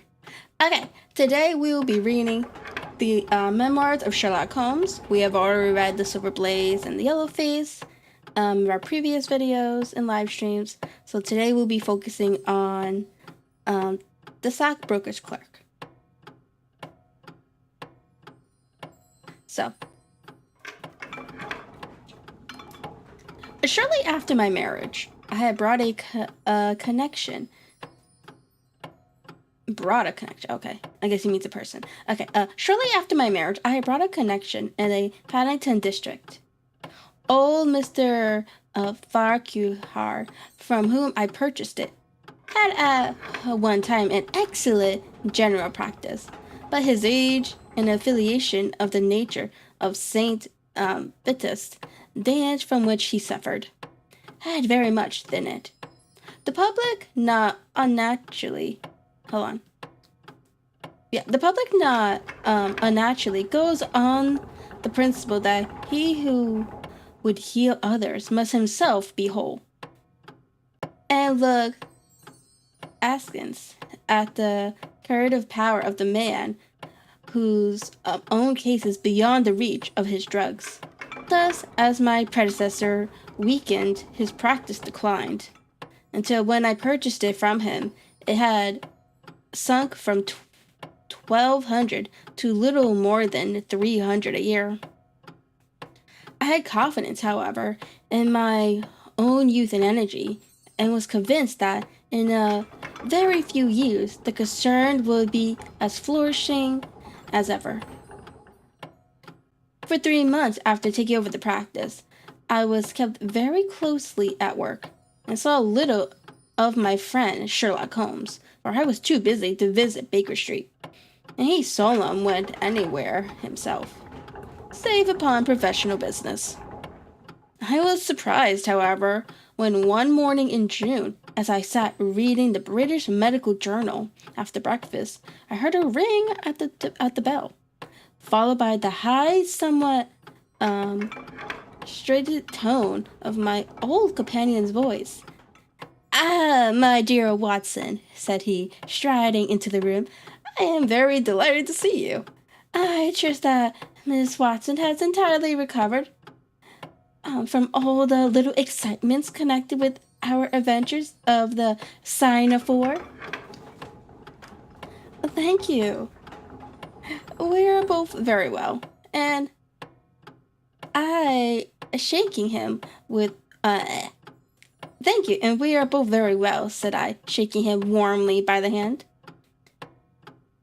And I hope, also, he continued, sitting down in the rocking chair, that the cares of medical practice have not entirely obliterated the interest which you used to take in our little deductive problems. On the contrary, I answered. It was only last night that I was looking over my old notes and classifying some of our past results. I trust that you don't consider your collection closed. Not at all. I should wish nothing better than to have some more of such experiences. Today, for example? Yes, today if you like. And as far off as Birmingham? Certainly, if you wish it. And the practice? I do my neighbors when he goes. He is always ready to work off the debt. Ha! Nothing could be better, said Holmes, leaning back in his chair and looking keenly at me from under his half-closed lids. I perceive that you have been unwell lately. Summer colds are always a little trying.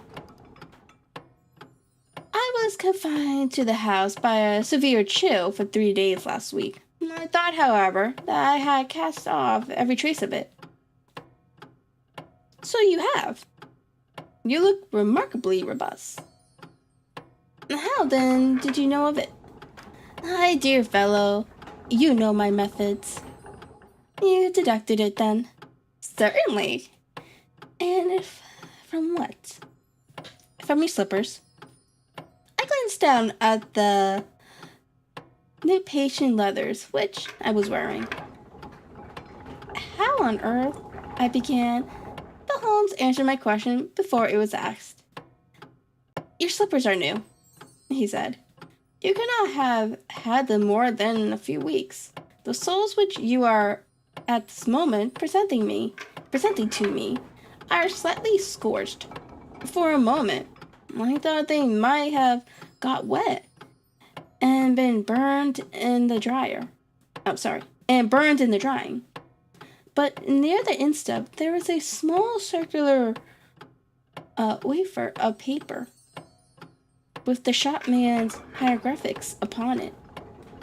A damp would, of course, have removed this. You had then been sitting with our feet outstretched to the fire, which a man would hardly do even in so wet a June as this if he were in his full health. Like all Holmes' reasonings, the thing seemed simplicity itself when it was once explained. He read the thoughts upon my features, and his smile had a tinge of bitterness. I am afraid that I'd rather give myself away when I explain, said he. Results without causes are much more impressive. You are ready to come to Birmingham, then? Certainly. What is the case? You shall hear it You shall hear it all in the train. My client is outside in a four-wheeler. Can you come at once? In an instant. I scribbled a note to my neighbor, rushed upstairs to explain the matter to my wife, and joined Holmes upon the doorstep. Your neighbor is a doctor, said he, nodding at the brass plate. Yes, he bought a practice as I did. An old established one? Just the same as mine. Both have been ever since the houses were built. Ah, then you got hold of the best of the two. I think I did. But how do you know? By the steps, my boy. Yours are worn 3 inches deeper than his. But this gentleman in the cab is my client. Mr. Hall, Pycroft? Pycroft. Mr. Hall Pycroft. Allow me to introduce you to him. Whip your horse up, cabby, for we have only just time to catch our train. The man whom I found myself facing was a well-built, a fresh, complexioned young fellow, with a frank, honest face and a slight, crisp yellow mustache.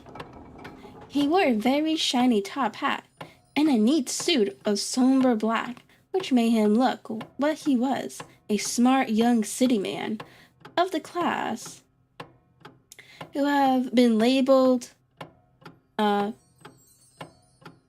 cockneys, but who give us our crack volunteer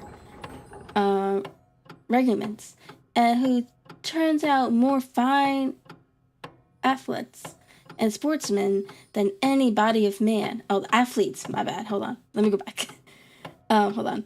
And who turns out more fine athletes and sportsmen than any body of men in these islands. His round, ruby face was naturally full of truthfulness, but the concern of his mouth seemed to me to be pulling down in a half-comical distress.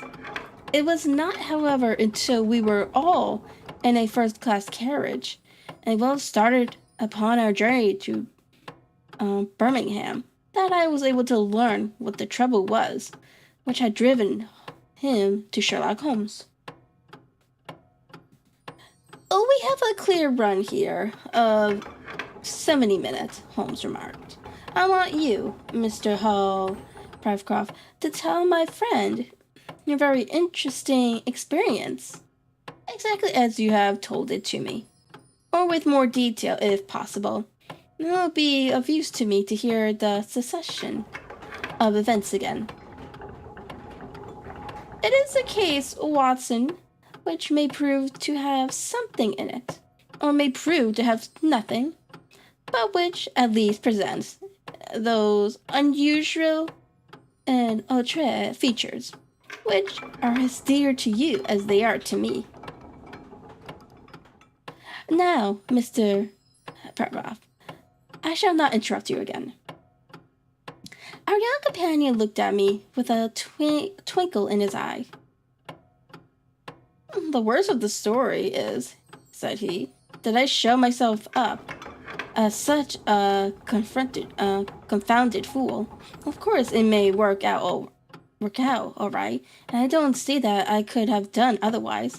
But if I have lost my crib and get nothing in exchange, I shall feel what a soft, Giovanni I have become. I'm not very good at telling a story, Dr. Watson, but it is like this with me. I used to have a billet at Coxton Edward's house, Draper's Gardens, but they were let in early in the spring through the Venezuelan loan, as no doubt you remember, and came a nasty cropper. I had been with them 5 years, and old Coxon gave me a ripping good testimonial when the smash came. But of course, we clerks were all turned adrift. The 27 of us. I tried here and tried there, but there were lots of other chaps on the same lay as myself, and it was a perfect frost for a very long time. I had been taking £3 a week at so coax and okay, what is pronounced the right? I think I'm spelling it wrong.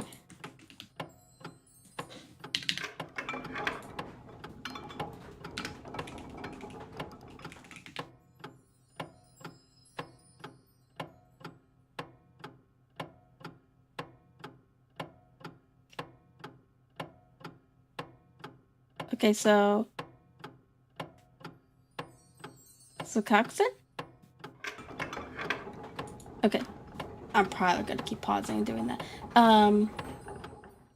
I had been £3 a week at Coxon's and had saved about 70 of them, but I soon worked my way through that and out of the other end. I was fairly at the end of my tether at last. I could hardly find the stamps to answer the advertisements or the envelopes to stick them to. I had worn out my boots, padding up office stairs, and I seemed just as far from getting a billet as ever. At last, I saw a vacancy at Mewson and Williams, the great stockbroking firm, a Lombard Street. I dare say EC is not much in your line, but I can tell you that this is about the richest house in London. The advertisement was to be answered by letter only. I sent in my testimonial and application, but without the least hope of getting it. Back came an answer by return, saying that if I would appear next Monday, I might take over my new duties at once, provided that my appearance was satisfactory. No one knows how these things are worked. Some people say that the manager just plunges his hand into the heap and takes the first that comes. Anyhow, it was my innings that time, and I didn't ever wish to feel better pleased. The screw was £1 a week rise, and the duties just about the same as at Coxon.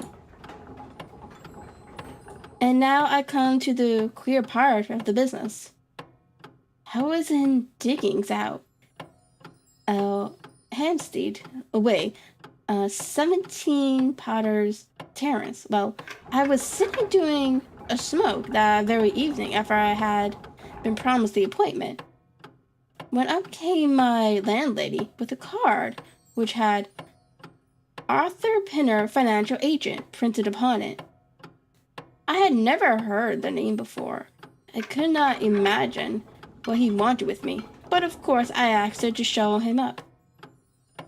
In he walked, a middle-sized, dark-haired, dark-eyed, black-bearded man, with a touch of the shinny about his nose. He had a brisk kind of way with him, and spoke sharply like a man who knew the value of time.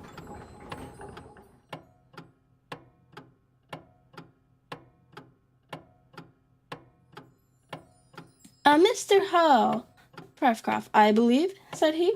Yes, sir, I answered, pushing a chair towards him. Lately engaged at Croxon Wood's house? Yes, sir. And now on the staff of Mewson's? Quite so. Well, said he, the fact is that I have heard some really extraordinary stories about your financial abilities. You remember Parker, who used to be Coxon's manager? He can never say enough about it. Of course. I was pleased to hear this. I had always been pretty sharp in the office, but I had never dreamed that I was talked about in the city in this fashion. You have a good memory? Said he. Pretty fair, I answered modestly. Have you kept in touch with the market while you have been out of work? He asked. Yes, I read the stock exchange list every morning. Now that shows reapplication, he cried. That is the way to prosper. You would mind my testing you, will you? Let me see. How are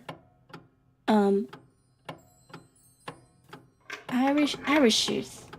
106 1/4 to 100, and 5 7/8.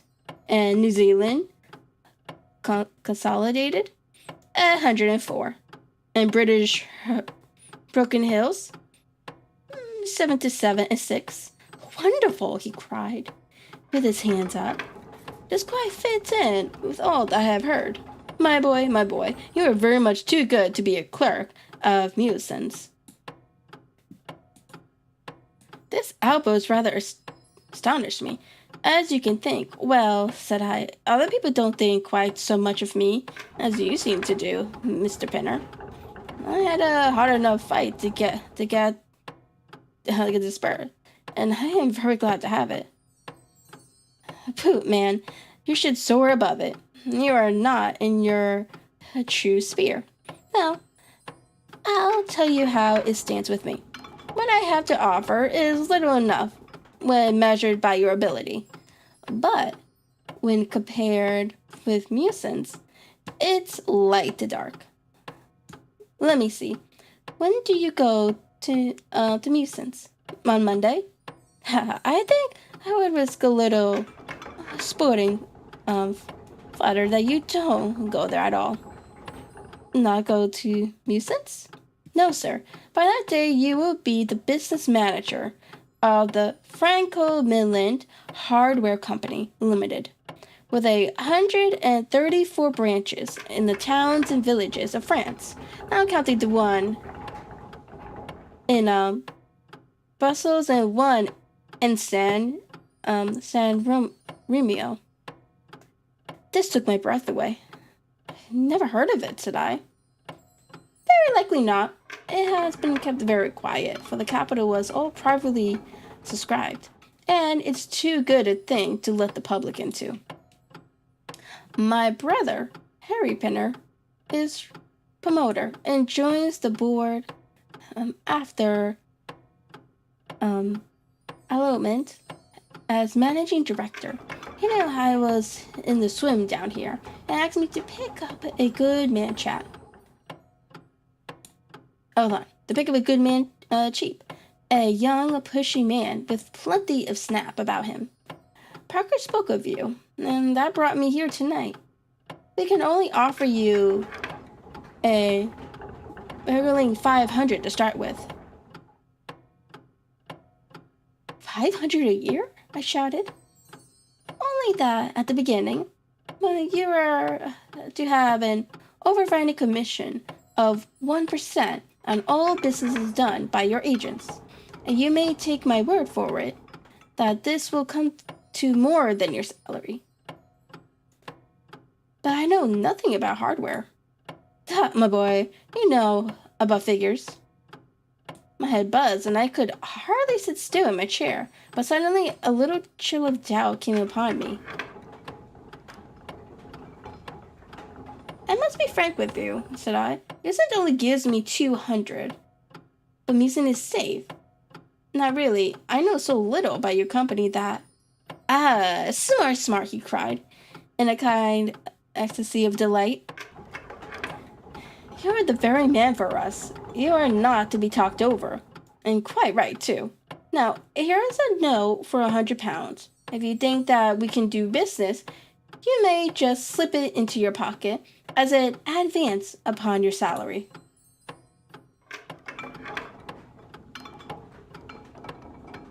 That is very handsome, said I.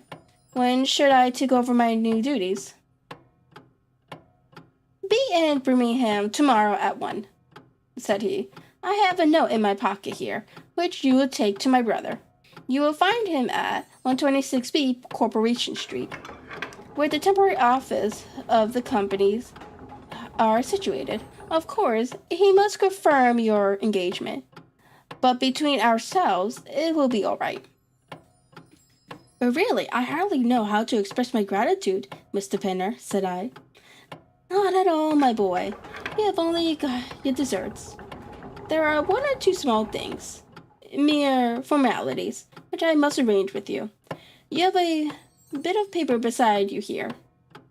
Kindly write upon it, I am perfectly well to act as business manager to the Franco-Midland Hardware Company Limited at a minimum salary of £500. I did as he asked, and he put the paper in his pocket. There is one other detail. What do you tend to do about musicians? I forgot all about Musins and my joy. I'll write to resign, said I. Precisely. I don't want you to do. I had a row over you with Muson's manager. I had gone up to ask him about you, and he was very offensive, accused me of coaxing you away from the service of the firm, and that sort of thing. Alas, I fairly lost my temper. If you want good men, you should pay them a good price, said I. He would rather have our small price than your big one, said he. I'll lay you fiber, said I, that when he has my offer, you will never so much as hear from him again. Done, said he. We picked him out of the gutter, and he won't leave us so easily. Those were his very words.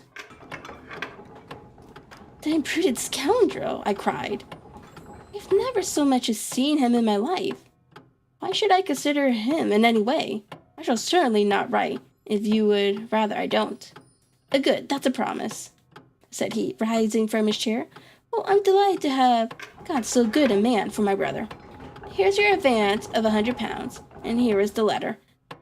Make a note of the address, 126B, Corporation Street, and remember that 1 o'clock tomorrow is your appointment. A good night, and may you have all the fortune that you deserve. That's just about all that passed between us. As I near, I can't remember.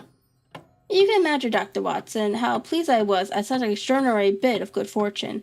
I sat up half the night hugging myself over it. The next day I was off to Birmingham in a train that would take me in plenty of time for my appointment. I took my things to a hotel in New Street, and then I made my way to the address which had been given me. It was a quarter of an hour before my time, but I thought that would make no difference. 126B was a passage between two large shops, which led to a winding stone stairs, from which there were many flats, let as offices to companies or professional men. The names of the occupants were painted at the bottom on the wall, but there was no such name as the Franco-Midland Hardware Company Limited. I stood for a few minutes with my heart in my boots, wondering whether the whole thing was an elaborate hoax or not, when up came a man and addressed me. He was very like the chap I had seen the night before, the same figure and voice, but he was clean-shaven, and his hair was lighter. Are you Mr. Hall Pycroft? He asked. Yes, said I.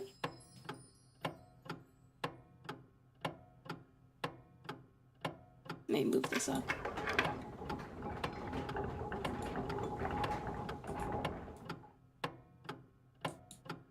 Oh my god. Okay, we're minimizing these. Okay, there we go.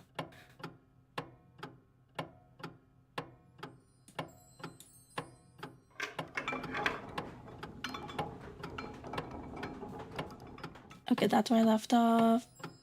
Oh, I was expecting you. But you're a trifle before your time. I had a note from my brother this morning in which he sang your praise very loudly. I was just looking for the offices when you came. We have not got our names up yet, for we only secured these temporary premises last week. Come up with me, and we will talk the matter over. I followed him to the top of a very lofty stair, and there, right upon the slates, were a couple of empty, dusty little rooms, uncarpeted and uncurtained, into which he led me. I had thought of a great office with shining tables and rows of clerks, such as I was used to, and I dare say I stared rather straight at the two deal chairs and one little table, which, with a ledger and a waste paper basket, made up the whole furniture. Don't be disheartened, Mr. Pycroft, said my new acquaintance, seeing the length of my face. Rome was not built in a day, and we have lots of money at our backs. Though We don't cut much cash yet in offices. Pray sit down and let me have your letter. I gave it to him, and he read it over very carefully. You seem to have made a vast impression upon my brother Arthur, said he, and I know that he is a very pretty stupid judge. He swears by London, you know, and I by Birmingham. But this time I shall follow his advice. Pray consider yourself definitely engaged. Oh, what are my duties? I asked. You will eventually manage the great depot in Paris, which will pour a flood of English crockery into the shops of 134 agents in France. The purchase will be completed in a week, and meanwhile you will remain in Birmingham and make yourself useful. How? For answer, he took a big red book out of the drawer. This is a dictionary of Paris, said he, with the trades after the names of the people. I want you to take it home with you and to mark off all the hardware sellers with their addresses. It would be of the greatest use to me to have them. Surely there are classified lists, I suggested. Not reliable ones. Their system is different from ours. Stick at it and let me have the list by Monday, at 12. Good day, Mr. Parakoff. If you continue to show zeal and intelligence, you will find the company a good master. I went back to the hotel with the big book under my arm and with very conflicted feelings in my breast. On the one hand, I was definitely engaged and had £100 in my pocket. On the other hand, the look of the offices, the absence of name on the wall, and other of the points which would strike a businessman had left a bad impression as to the position of my employers. However, come what mattered, I had my money, so I settled down to my task. All Sunday, I was kept hard at work, and yet by Monday, I had only got as far as H. I went round to my employer, found him in the same dismantled kind of room, and was told to keep at it until Wednesday, and then come back. On Wednesday, it was still unfinished, so I hammered away into Friday. That is yesterday that I brought it round to Mr. Harry Pinner. Thank you very much, said he. I fear that I underrated the difficulty of the task. This list will be of very material sense to me. It took some time, said I. And now, said he, I want you to make a list of the furniture shops, for they all sell crockeries. Very good. And you can come up tomorrow evening at 7 and let me know how you're getting on. Don't overwork yourself. A couple hours a day's music hall in the evening would do no harm after your labors. He laughed as he spoke. I saw with a thrill that his second tooth upon the left hand, the left hand side had been very badly stuffed with gold. Sherlock Holmes rubbed his hands with delight, and I stared in astonishment at our client. You may well look surprised, Dr. Watson, but it is this way, said he. When I was speaking to the other chaps in London, at the time that he laughed at my not going to Muson's, I happened to notice that his tooth was stuffed in this very identical fashion. The glint of the gold in each case caught my eye, you see. When I put that with the voice and a figure behind the same, and only those things altered, which might be changed by a razor or a wig, I could not doubt that it was the same man. Of course, you expect two brothers to be alike, but not that they should have the same tooth stuffed in the same way. He bowed me out, and I found myself in the street, hardly knowing whether I was on my head or my heels. Back I went to my hotel, but I put my head in a basin of cold water and tried to think it out. Why had he sent me from London to Birmingham? Why had he got there before me? And why had he written a letter from himself to himself? It was altogether too much for me, and I could make no sense of it. And then suddenly it struck me that what was dark to me might be very light to Mr. Sherlock Holmes. I had just time to get up to town by the night train to see him this morning, and to bring you both back with me to Birmingham.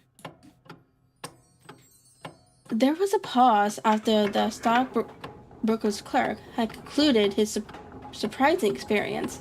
Then Sherlock Holmes cocked his eye at me, leaning back on the cushions with a pleased yet critical face, like a connoisseur who had just taken his first sip of a common vintage. Rather fine, Watson, is it not? Said he. There are points in it which please me. I think that you will agree with me that an interview with Mr. Arthur Harry Pinner in the temporary offices of the Franco-Midland Hardware Company Limited would be a rather interesting experience for both of us. But how can we do it? I asked. Oh, easily enough, said Hal Pycroft cheerily. You are two friends of mine who are in want of a billet. And what would be more natural than that I should bring you both round to the managing director? Quite so, of course, said Holmes. I should like to have a look at the gentleman and see if I can make anything off his little game. What qualities have you, my friend, which would make your service so valuable? Or is it possible that... He began biting his nails and staring blankly out of the window, and we hardly drew another word from him until we were in New Street. At 7 o'clock that evening, we were walking, the three of us, down Corporation Street to the company offices.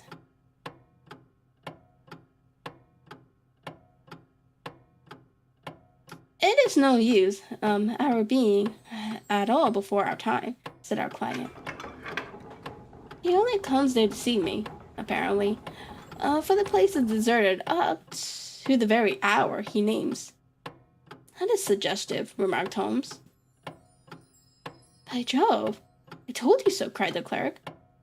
That he's walking ahead of us there.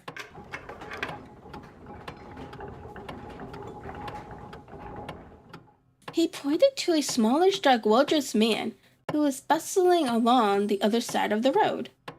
As we watched him, he looked across at a boy who was bawling out the latest edition of the evening paper and running over among the cabs and buses. He bought one from him.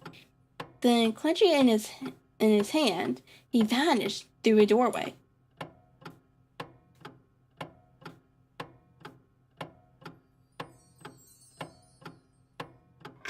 There he goes, cried Hal Pycroft. There are the company offices into which he has gone. Come with me, and I'll fix it up as easy as possible.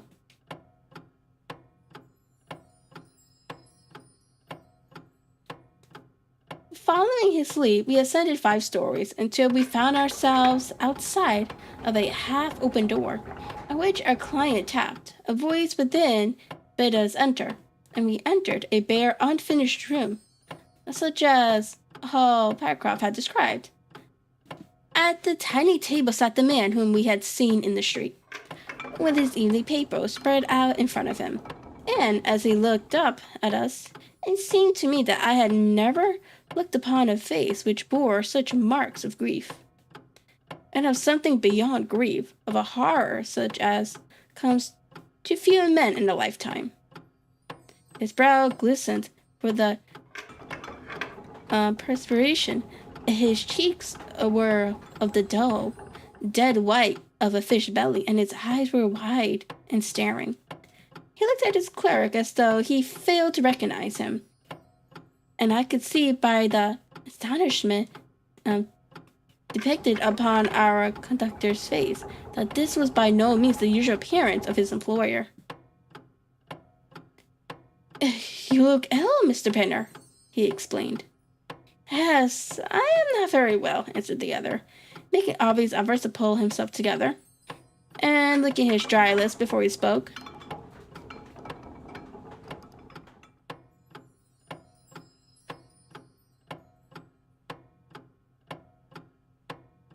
Who are these gentlemen whom you have brought with you?" "One is Mr. Harris, Bermondsey, and the other is Mr. Price of this town," said our clerk, glibly. "They are friends of mine and gentlemen of experience, but they have been out of place for some little time, and they hope that perhaps you might find an opening for them in the company's employment." "Oh, very possibly, cried Mr. Pinner, with a ghastly smile. "Yes, I have no doubt that we shall be able to do something for you." "What is your particular line, Mr. Harris?" "I am an accountant," said Holmes. "Ah, yes, we shall want something of the sort." "And you, Mr. Price?" "Clerk," said I. "I have every hope that the company may accommodate you." "I will let you know about it as soon as we come to any conclusion. And now, I beg that you will go. For God's sake, leave me to myself." These last words were shot out of him, as though the constraint which he was evidently setting upon himself had suddenly utterly burst asunder. Holmes and I glanced at each other, and Rycroft took a step towards the table. "You forgot, Mr. Pinner, that I am here by appointment to receive some instructions from you," said he. Certainly, Mr. Pycroft, certainly." The other resumed in a calmer tone. "You may wait here a moment. There is no reason why your friend should not wait with you. I'll be entirely at your service in 3 minutes, if I might trespass upon your patience so far." He rose with a very,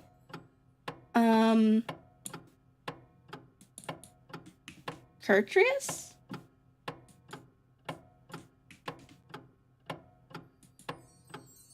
Courteous, sorry.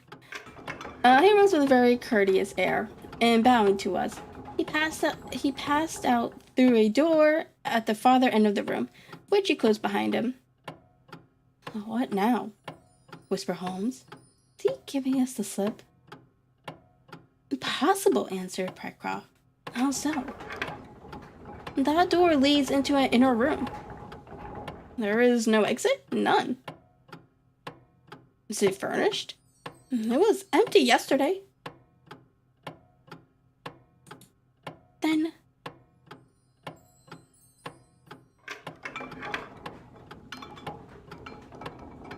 what on earth can he be doing? There is something which I don't understand in this matter. If ever a man was 3 parts mad with terror, that man's name is Pinner. What can have put the shivers on him? He suspects that we are detectives," I suggested. "That's it," cried Pycroft. Holmes shook his head. "He did not turn pale. He was pale when we entered the room. It is just possible that..." His words were interrupted by a sharp rat-tat from the direction of the inner door.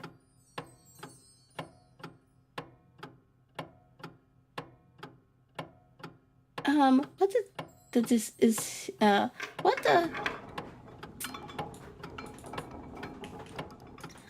They're using words, I don't know what they mean. "Deuce? What the deuce is he knocking at his own door for?" cried the clerk. Again, much louder, came the rat-tat-tat. Will gazed expectantly at the closed door, glancing at Holmes, saw his face turn rigid, and he leaned forward in instant excitement. Then suddenly came a low, guggling gargle sound, and a brisk drumming upon woodwork. Holmes sprung frantically across the room and pushed at the door. It was fastened on the inner side. Following his example, we threw ourselves upon it with all our weight. One hinge snapped, then the other, and down came the door with a crash. Rushing over it, we found ourselves in the inner room. It was empty. But it was only for a moment that we were at fault. At one corner, the corner nearest room which we had left, there was a second door. Holmes sprung to it and pulled it open. A coat and waistcoat were lying on the floor, and from a hook behind the door, with his own braces round his neck, was hanging the managing director of the Franco Midland Hardware Company.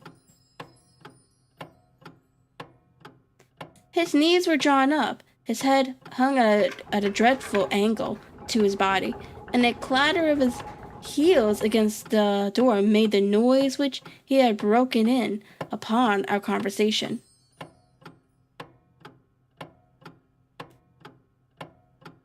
In an instant, I had caught him round the waist and held him up while Holmes Pycroft untied the elastic bands which had disappeared between the livid crease of skin.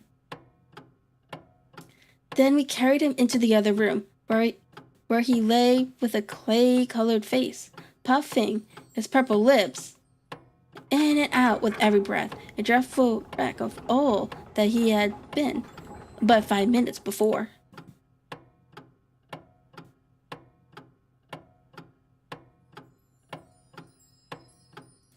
"What do you think of him, Watson?" asked Holmes. I stooped over him and examined him. His pulse was feeble and intermittent, but his breathing grew longer. And there was a little shivering of his eyelids, which showed a thin white slit of bulb beneath.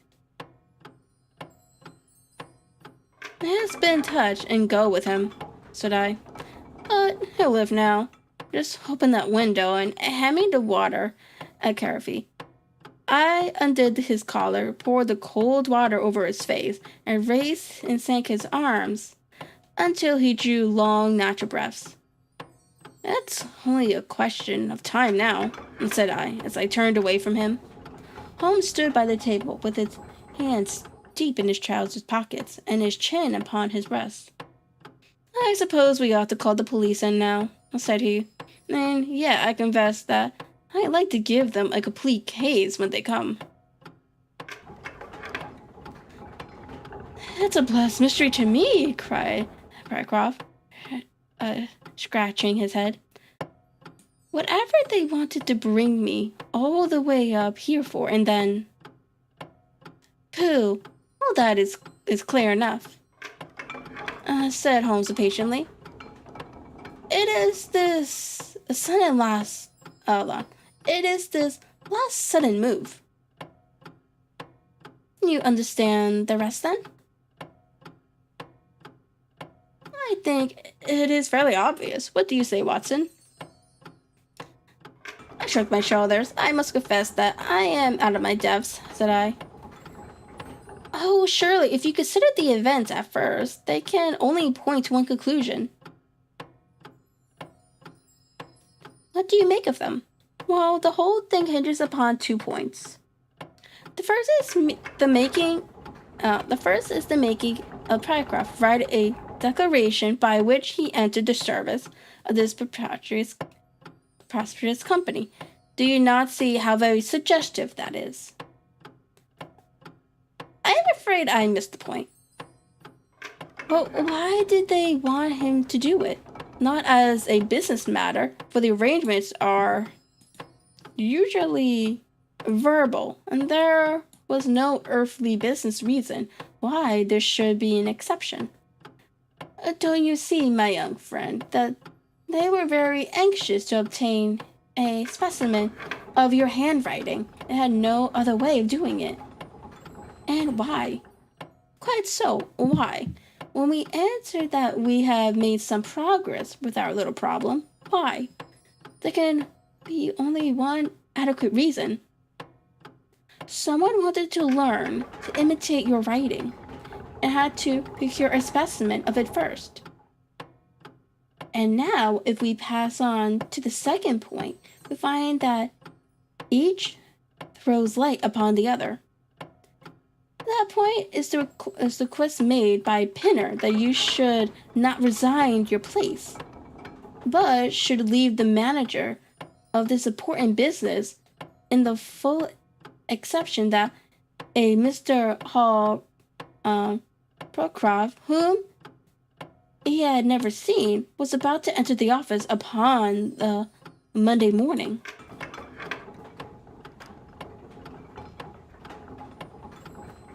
My God, cried our client, what a blind beetle I have been. Now you see the point about the handwriting. Suppose that someone turned up in your place who wrote a completely different hand from that in which you had applied for the vacancy. Of course, the game would have been up.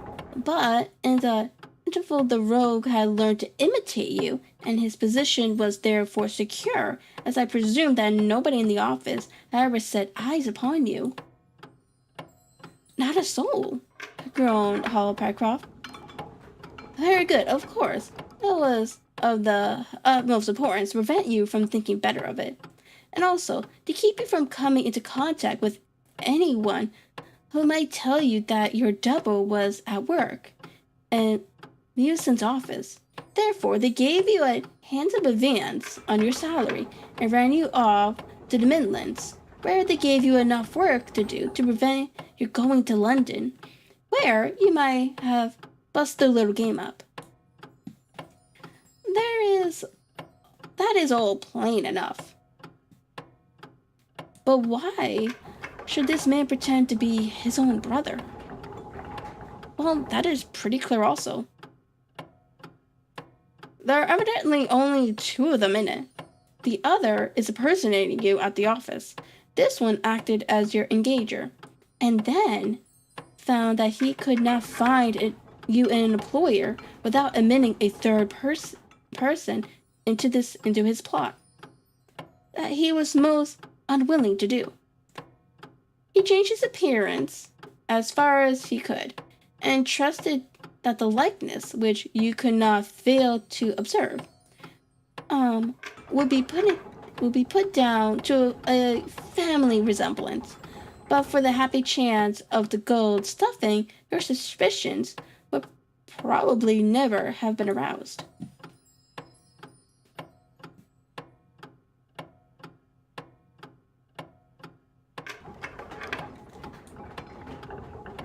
Parker shook his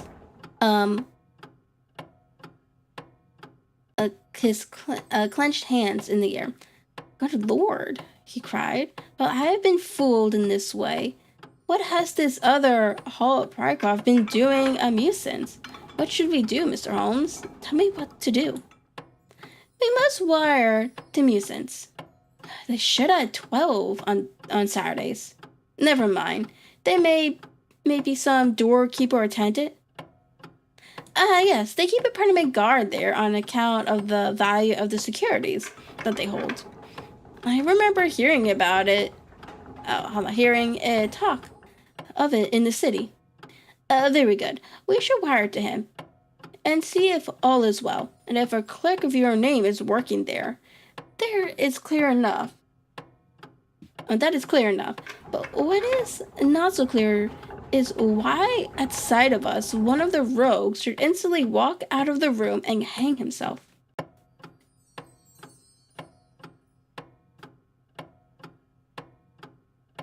The paper, croaked a voice behind us. The man was sitting up, blanched ghastly, with returning reason in his eyes, and hands which rubbed nervously at the broad red band which still encircled his throat. A paper, of course, yelled Holmes. In a paroxysm of excitement, idiots that I was, I thought so much of our visit that the paper never entered my mind for an instant.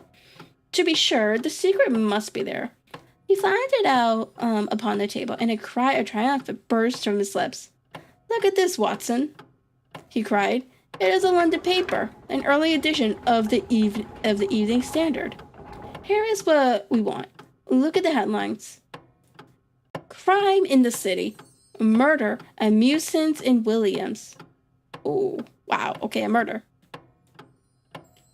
Gigantic attempt robbery. Capture of the criminal. Here, Watson. We're all equally anxious to hear it, so kindly read it out loud to us.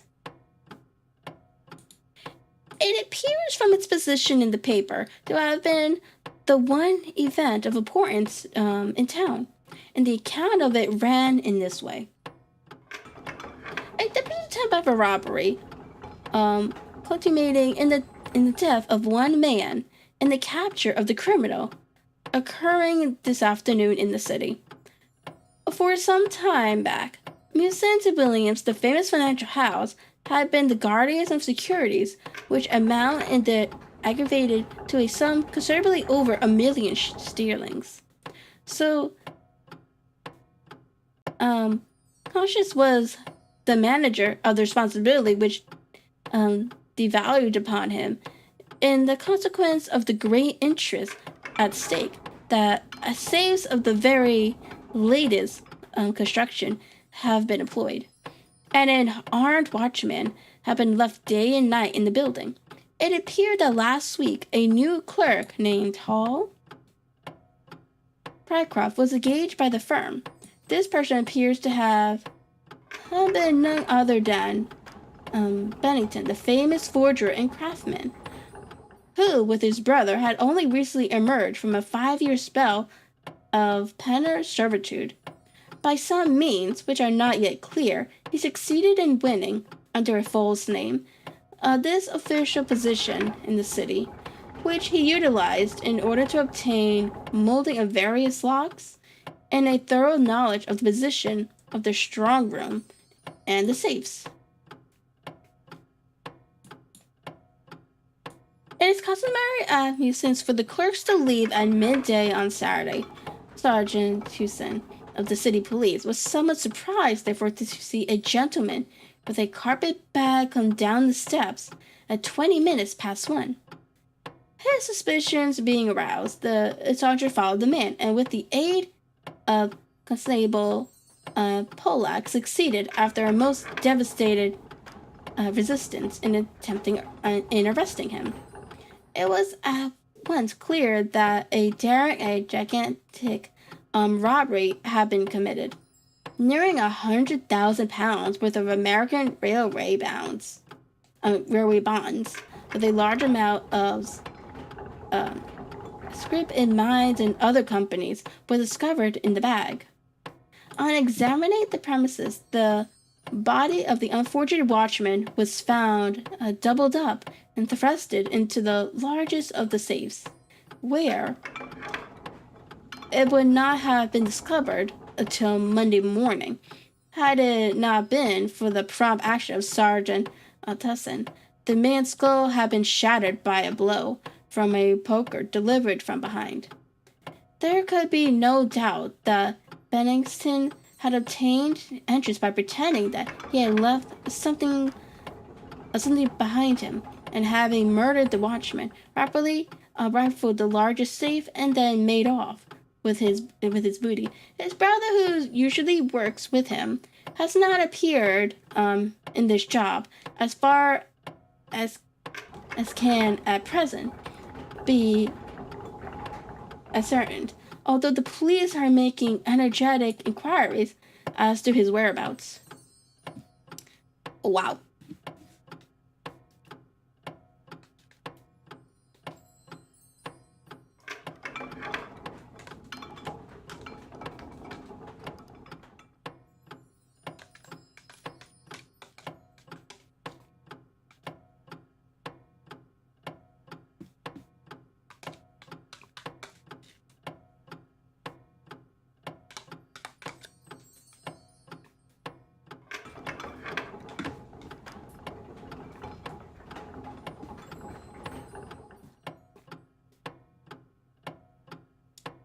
Well, you may save the police a little trouble in that direction, said Holmes, glancing at a haggard figure huddled up by the window.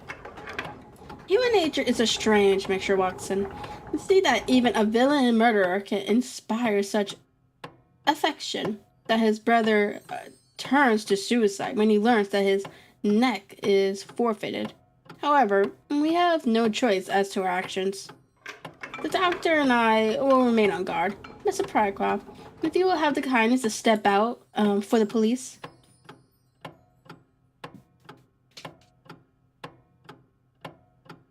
And that is the end of that story.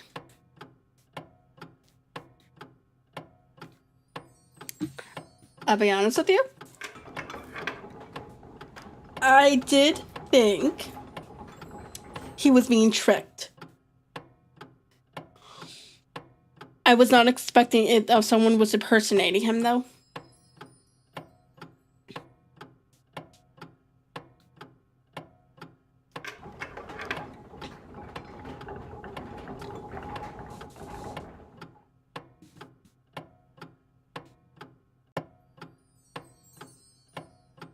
Okay, so the next story is the glorious Scott.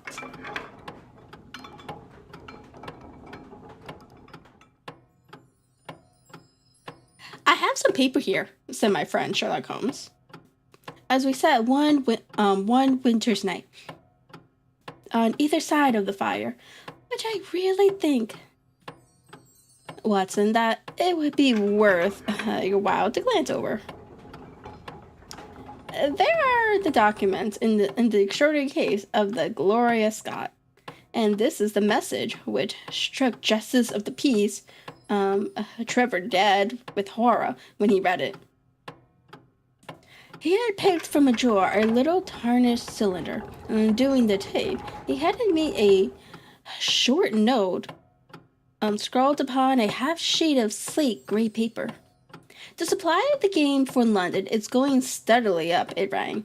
Head Keeper Hudson, we believe, has been now told to receive all orders for fly paper and for preservation of your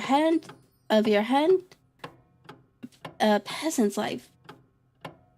As I glanced up from reading this message, I saw Holmes chuckling at the expression upon my face. You look a little bewildered, said he. I cannot see how such a message as this could inspire horror. It seems to me to be rather grotesque, other than otherwise. Very likely.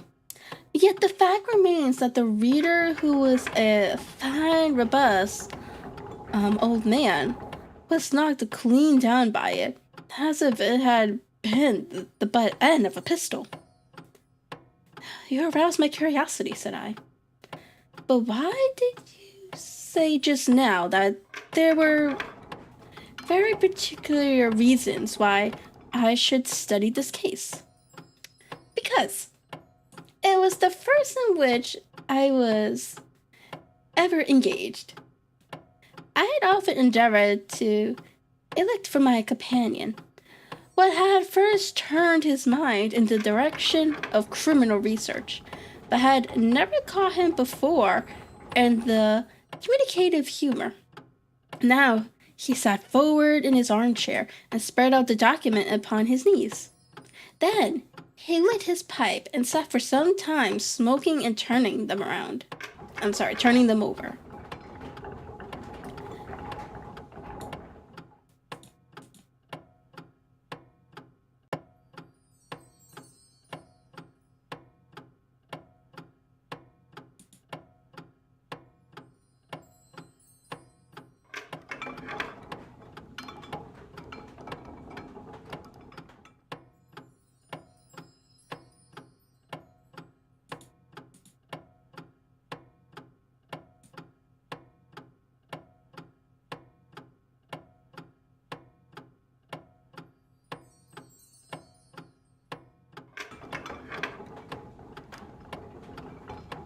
You never heard me talk of Victor Trevor? He asked. Oh wait, you never heard me talk of Victor Trevor, he asked. He was the only friend I made during the 2 years I was at college. I was never a very sociable fellow, Watson. Always rather fond of moping in my rooms, and working out my own little methods of thought. So, that I never mixed much with the men of my years. Bar fencing and boxing, I had few athletic tastes, and then my line of study was quite distinct from that of the other fellows, so that we had no point of contact at all.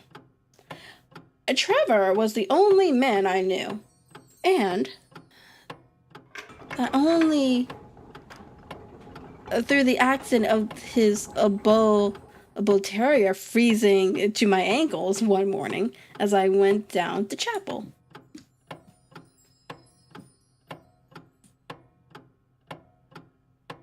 It was a pathetic way of forming a friendship, but it was effective. I was laid by the heels for 10 days, but Trevor used to come in to inquire after me. At first, it was only a minute's chat, but soon his visits lengthened, and before the end of the term, we were close friends. He was a hearty, full-blooded fellow, full of spirits and energy, the very opposite to me in most respects. But we had some subjects in common, and it was a bond of Yugen. When I found that he was as friendless as I, finally, he invited me down to his father's place at a Donatrope in Norfolk, and I accepted his hospitality for a month of the long vacation. Old Trevor had Old Trevor was evidently a man of some wealth and consideration, a JP, and a landed proprietor.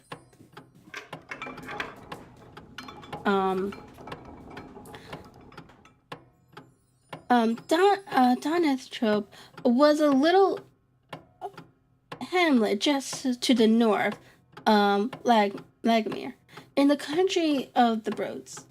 The house was an old-fashioned, widespread oak beam brick building, with a fine lime-lined avenue leading up to it.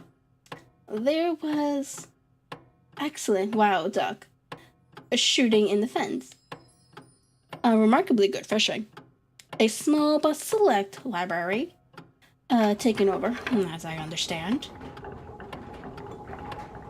from a former occupant, and a tolerable cook, so that he would be a fastidious man who could not put in a pleasant month there. Trevor Sr. was a widower, and my friend, his only son.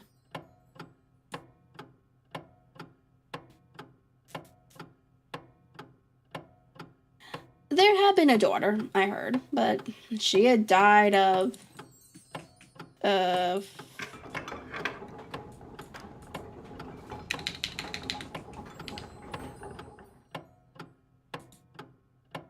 diphtheria. But she had died of diphtheria while on a visit to Birmingham.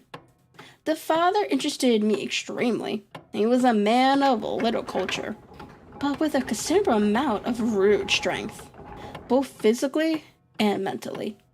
And he knew hardly any books, but he had traveled far, had seen much of the world, and had remembered all that he had learned. In person, he was a thick-set, burly man with a shock of grizzled hair, a brown, weather-beaten face, and his blue eyes, which were keen to the verge of fierceness. Yet, he had a reputation for kindness and charity on the countryside, and was noted for the latency of his sentences from the bench. One evening, shortly after my arrival, we were sitting over a glass of port after dinner, when young Trevor began to talk about those habits of observation and inference, which I had already formed into a system, although I had yet appreciated the part which they were to play in my life. The old man evidently thought that his son was exaggerating, and his descriptions of one or two trivial feats, which I had performed. "Come now, Mr. Holmes," said he, laughing good-humoredly. "I'm an excellent subject, if you can deduct anything from me." "I fear there is not very much," I answered. "I might suggest that you have gone about in fear of some personal attack within the last 12 months. The laugh faded from his lips, and he stared at me in great surprise. "Well, that's true enough," said he. "You know, Victor," turning to his son, "when we broke up, the poaching gang, they swore to knife us. And Senior Edward, Holly actually been attacked. I've always been on my guard since then, though I have no idea how you knew it." "You have a very handsome stick," I answered. "By the inscription, I observed that you had not had it more than a year. But you have taken some pains to bore the head of it and pour melted lead into the hole, so as to make it a formidable weapon. I argue that you would not take such precautions unless you had some danger to fear." "Anything else?" he asked, smiling. "You have boxed a good deal in your youth." "Right again. How did you know it?" "Is my nose knocked a little out of the straight? "No," said I. "It is your ears. They have the peculiar flattening and thickening which marks the boxing man." "Anything else?" "You have done a great deal of digging by your calluses." "Made all my money at the gold fields." "You have been in New Zealand." "Right again." "You have visited Japan." "Quite true." "And you have been most intimately associated with someone whose initials were J.A., and whom you afterwards were eager to entirely forget."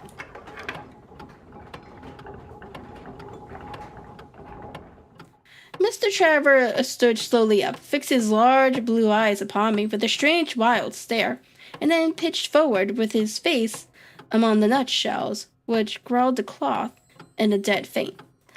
You can imagine, Watson, how shocked both his son and I were. His attack did not last long, however, for when we undid his collar and sprinkled the water from one of the finger glasses over his face, he gave a gasp or two and sat up. "Ah, boy," said he, forcing a smile, "I hope I haven't frightened you. Strong as I look, there is a weak place in my heart, and it does not take much to knock me over. I don't know how you managed this, Mr. Holmes, but it seems to me that all the detectives of facts and of fancy will be children in your hands. That's your line of life, sir, and you may take the word of a man who has seen something of the world." And that recommendation was the exaggerated estimate of my abilities with which he prefaced it. Was, if you will believe me, Watson, the very first thing which ever made me feel that a profession might be made out of what had up to that time been the merest hobby. At the moment, however, I was too much concerned at the sudden illness of my host to think of anything else. I hope that I have said nothing to pain you, said I. Well, you certainly touched upon rather a tender point. Might I ask how you knew, and how much you know? He spoke now in a half-jesting fashion, but a look of terror still lurked at the back of his eyes. And its simplicity itself, said I. When you bared your arm to draw that fish into the bow, I saw that J.A. had been tattooed in the bend of the elbow. The letters were still legible, but it was perfectly clear from their blurred appearance, from the staining of the skin around them, that effort had been made to obliterate them. And it was obvious then that those initials had once been very familiar to you, and that you had afterwards wished to forget them. What an eye you have, he cried, with a sigh of relief. It is just as you say, but we won't talk of it. Of old ghosts, the ghosts of our old lovers are the worst. Come into the bollard room and have a quiet cigar. From that day, amid all his cordiality, there was always a touch of suspicion in Mr. Trevor's manner towards me. Even his son remarked it. You've given the governor such a turn, said he, that he'll never be sure again of what you know and what you don't know. He did not mean to show it, I am sure, but it was so strongly in his mind that it peeped out at every action. At last I became so convinced that I was causing him uneasiness that I drew my visit to a close. On the very day, however, before I left, an incident occurred which proved in the sequel to be of importance. We were sitting out upon the long on garden chairs, three of us, basking in the sun and admiring the view across the Broads, when a maid came out to say that there was a man at the door who wanted to see Mr. Trevor. What is his name? asked my host. He would not give any. What does he want then? He says that you know him, and that he only wants a moment's conversation. Show him around here. An instant afterwards, there appeared a little wizened fellow with a cringing manner and a shambling style of walking. He wore an open jacket with a splotch of tar on the sleeve, a red and black check shirt, dungaree trousers, and heavy boots, badly worn. His face was thin and brown and crafty, with a perpetual smile upon it, which showed an irregular line of yellow teeth, and his crinkled hands were half closed in a way that is distinctive of sailors. As he came slouching across the lawn, I heard Mr. Trevor make a shot of hiccoughing noise in his throat, and jumping out of his chair, he ran into the house. He was back in a moment, and I smelled a strong reek of brandy as he passed me.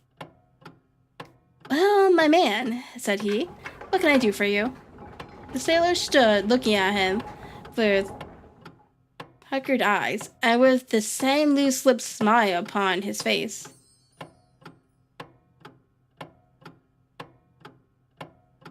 You don't know me? He asked.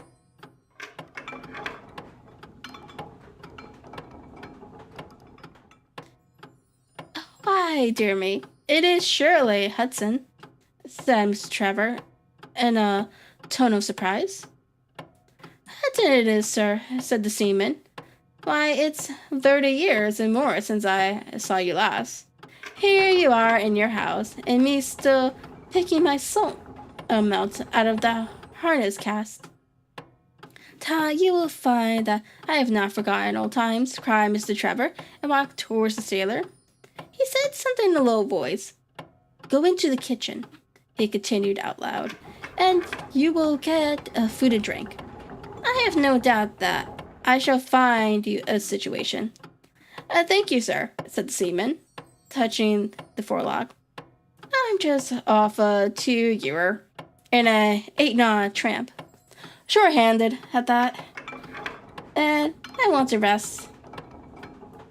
I thought I'd get it either with Mr. Beddoes or with you. Ah, cried Trevor, you know where Mr. Beddoes is? Bless you, sir. I know where all my old friends are, said the fellow, with a sinister smile, and he slouched off after the maid to the kitchen. Mr. Trevor mumbled something to us about having been shipmates with the man when he was going back to the diggings, and then leaving us on the lawn. He went indoors. An hour later, when we entered the house, we found him stretched dead drunk upon the dining room sofa. The whole incident left a most ugly impression upon my mind, and I was not sorry the next day to leave Donald Trump behind me, for I felt that my presence must be a source of embarrassment to my friend. All this occurred during the first month of the long vacation. I went up to my London rooms, where I spent several weeks working out a few experiments in organic chemistry. One day, however, when the autumn was far advanced and the vacation drawing to a close, I received a telegram from my friend imploring me return to Jonas Spare, saying that he was in great need of my advice and assistance. Of course, I dropped everything and set out for the north once more. Did someone die? Is that what's happening?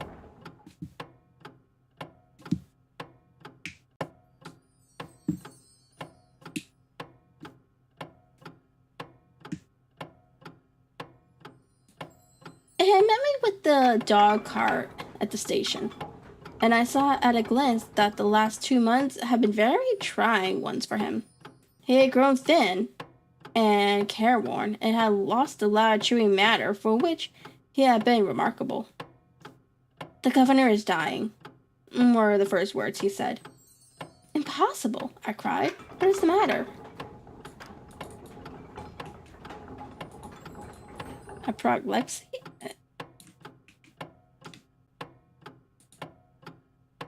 Apoplexy.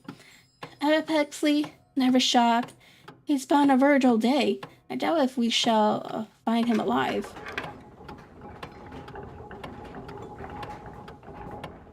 I was, you may say, Watson, horrified at this unexpected news. What has caused it? I asked. That is the point.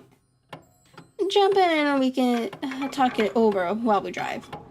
You remember that fellow who came upon the evening before you left us? Perfectly. Do you know who it was that we let into the house that day? I have no idea. It was the devil, Holmes, he cried. I stared at him in astonishment. Yes, it was the devil himself. We have not had a peaceful hour since, not one.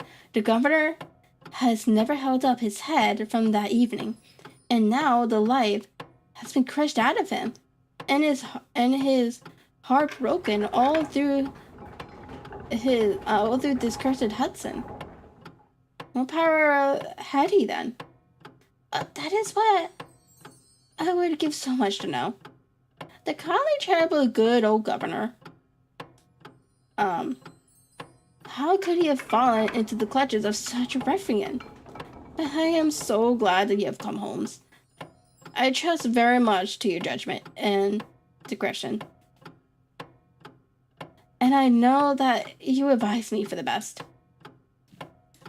We were dashing along the smooth, white country road, with the long stretch of the roads in front of us glimmering in the red light of the setting sun.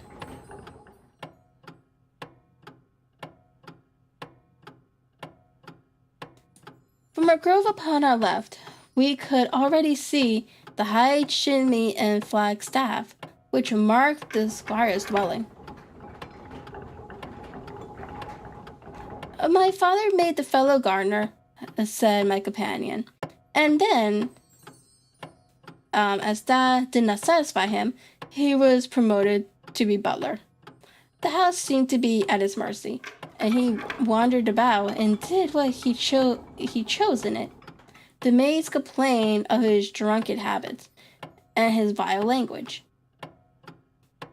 The dad raised their wages all around to recompensate for the annoyance. The fellow would take the bow and my father's best gun and treat himself to little shooting trips. And all this with such a sneering, leery, insolent face that I would have knocked him down 20 times over if he had been a man of my own age. Tell you, Holmes, I have had to keep a tight hold upon myself all this time, and now I am asking myself, rather if I had let myself go a little more, I have been a wiser man. Well, matters went from bad to worse with us. And this animal, Hudson, became more and more intrusive until at last, on making some insolent reply to my father in my presence one day, I took him by the shoulders and turned him out of the room. He slunk away with a livid face and 2 venomous eyes, which uttered more threats than his tongue could do. I don't know what passed between the poor dad and him after that, but the dad came to me next day asking me whether I would mind apologizing to Hudson. I refused, as you can imagine, and asked my father how could he allow such a wretch to take such liberties with himself in this household.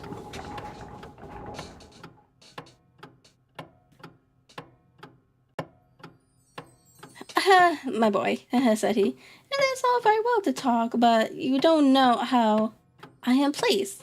But you shall know, Victor. I'll see that you shall know. Come what you may.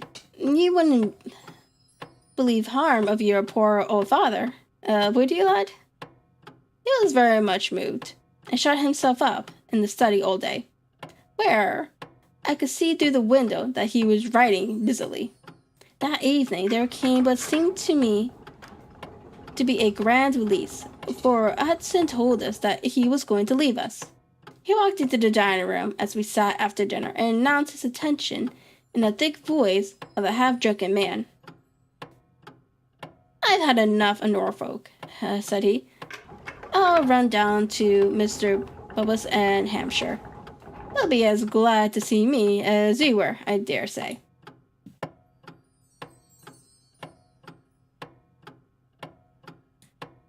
You're not going with any kind of spirit, Hudson, I hope, said my father, with a tameness which made my blood boil.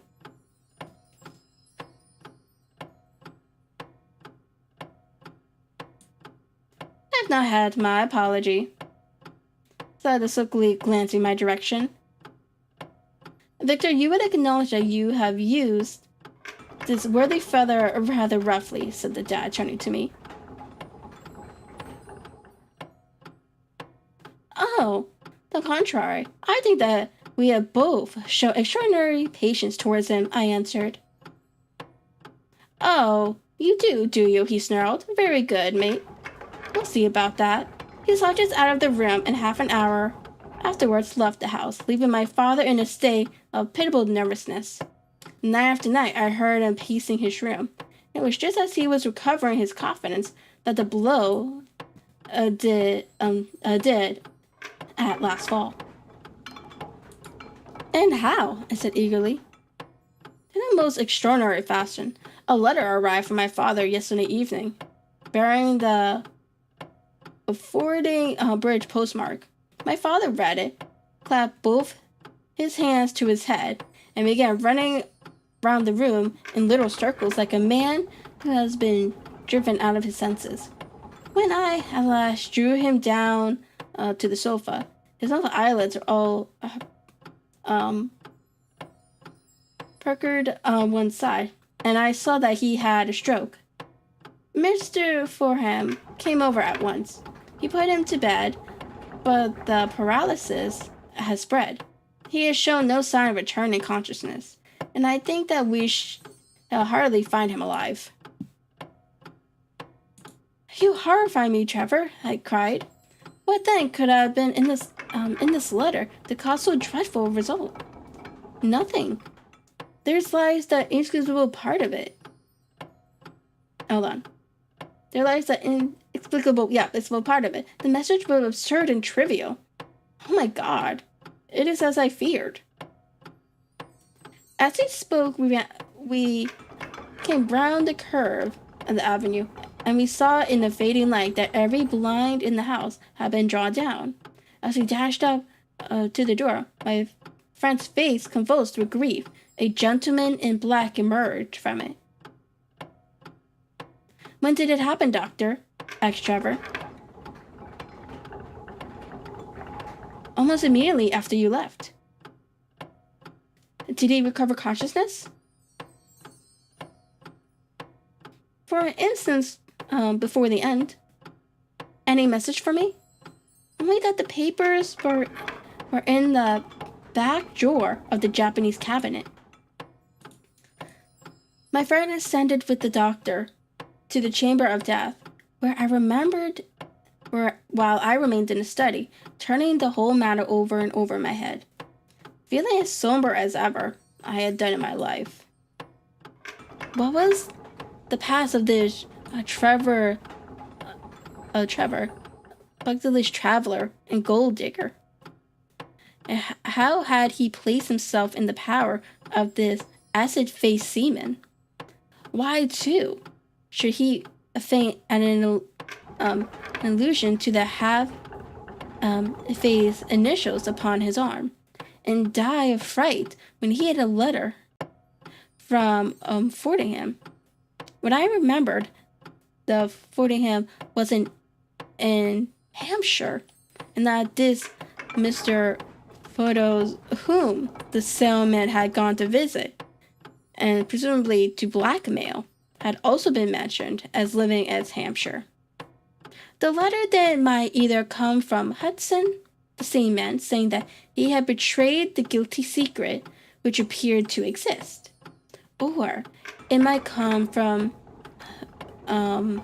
Meadows warning an old Confederate that such a betrayal was imminent. So far, it seemed clear enough. But then, how could this letter be trivial and grotesque, as described by the Sun? He must have misread it. If so, it must have been one of those ingenious secret codes, which means one thing, while they seem to mean another. I must see this letter. If there was a hidden meaning in it, I was confident that I could pluck it forth. For an hour, I sat poring over it in the gloom until at last a weeping maid brought in a lamp, and close at her heels came my friend Trevor, pale but composed, with these very papers which lie upon my knee, held in his grasp. He sat down opposite to me, drew the lamp to the edge of the table, and handed me a short note scribbled, as you see, upon a single sheet of gray paper.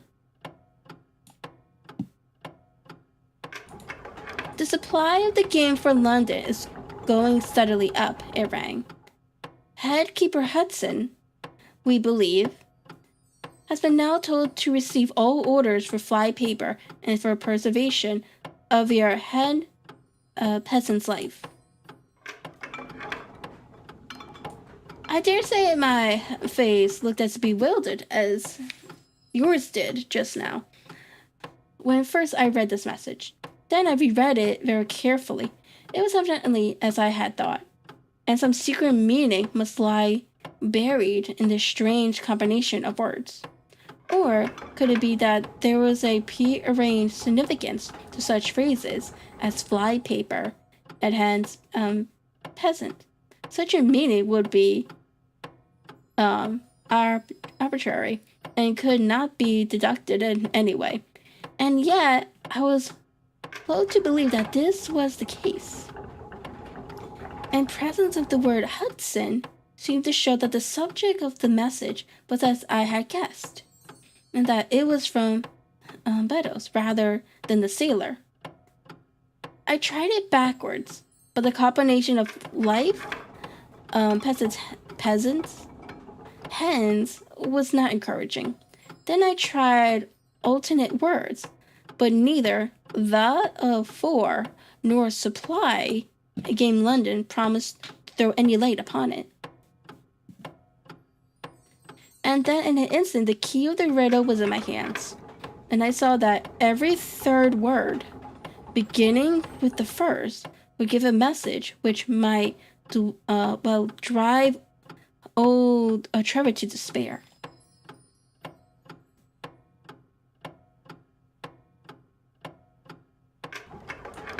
It was short and terse, the warning, as I now read it to my companion. The game is up. Hutton has told all. Fly for your life. Victor Travers sank his face into his shaking hands. It must be that, I suppose, said he. This is worse than death, for it means disgrace as well.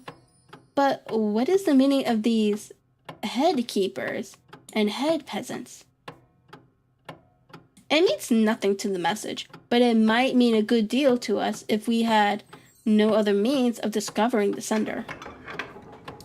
You see that he has begun by writing the game is, and so on. Afterwards, he had to fulfill the prearranged cipher, to fill it in any 2 words in each space. He would naturally use the first word which came to his mind, and if there were so many which referred to sport among them, you might be sure that he is either a ardent shot or interested in breeding. Do you know anything of this Beddoes? Why, now that you mention it, said he, I remember that my poor father used to have an invitation from him to shoot over his preserves every autumn. Then it is undoubtedly from him that the note came, said I. It only remains for us to find out what the secret was which the sailor Hudson seems to have held over the heads of these 2 wealthy and respectable men. Alas, Holmes, I fear that it is one of sin and shame, cried my friend. But from you, I shall have no secrets. Here was the stigma which was drawn up by my father, when he knew that the danger from Hudson had become imminent. I found it in the Japanese cabinet, as he told the doctor. Take it and read it to me, for I have neither the strength nor the courage to do it myself.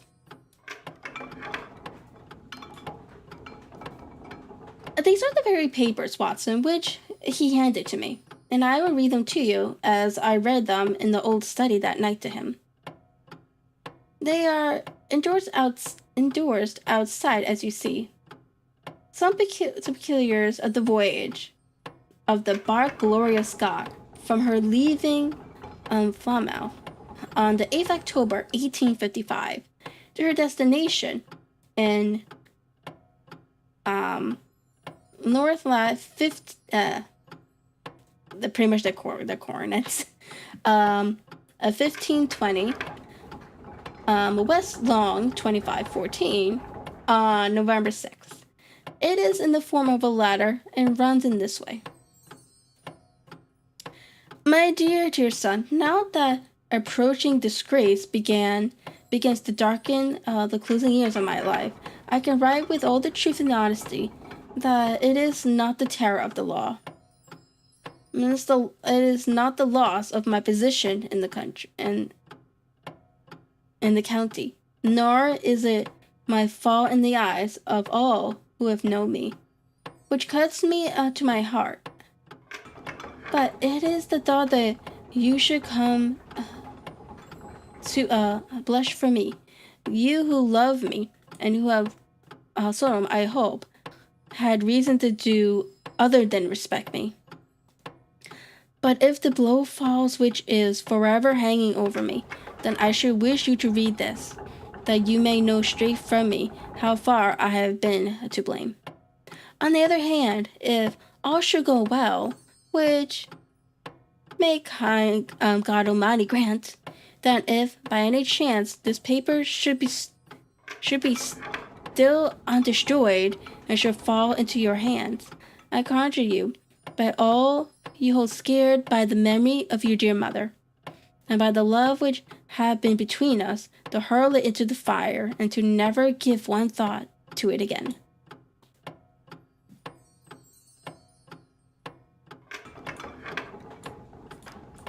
If then your highest goes unto read this line, I know that I shall always have been exposed and dragged from my home. Or it is more likely for you now that my heart is weak, by lying with my tongue sealed forever in death.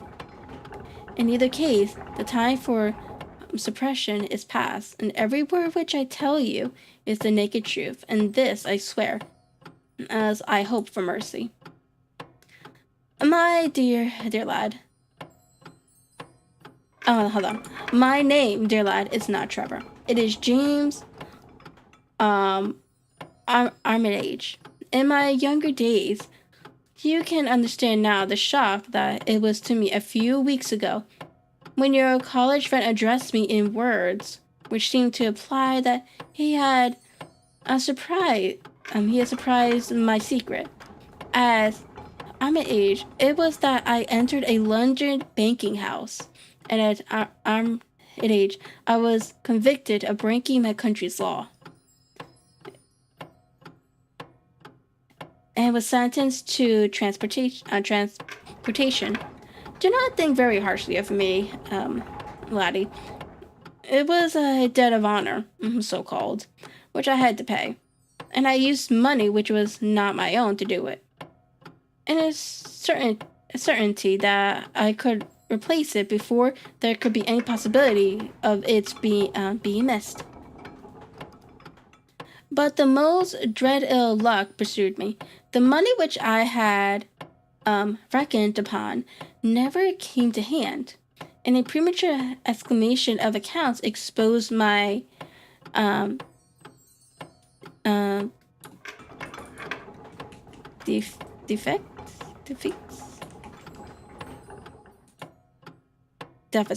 deficit. Well, my deficit. The case might have been dealt leniently with, but the law were more harshly administered 30 years ago than now. And on my 23rd birthday, I found myself chained as a felon with 37 other convicts in the tween decks of the bark Gloria Scott, bound for Australia. It was the year 55. With the Crimean War was at its height, and the old convict ships had been largely used as transports in the Black Sea. The government was compelled, therefore, to use a smaller and less suitable vessels for sending out the prisoners.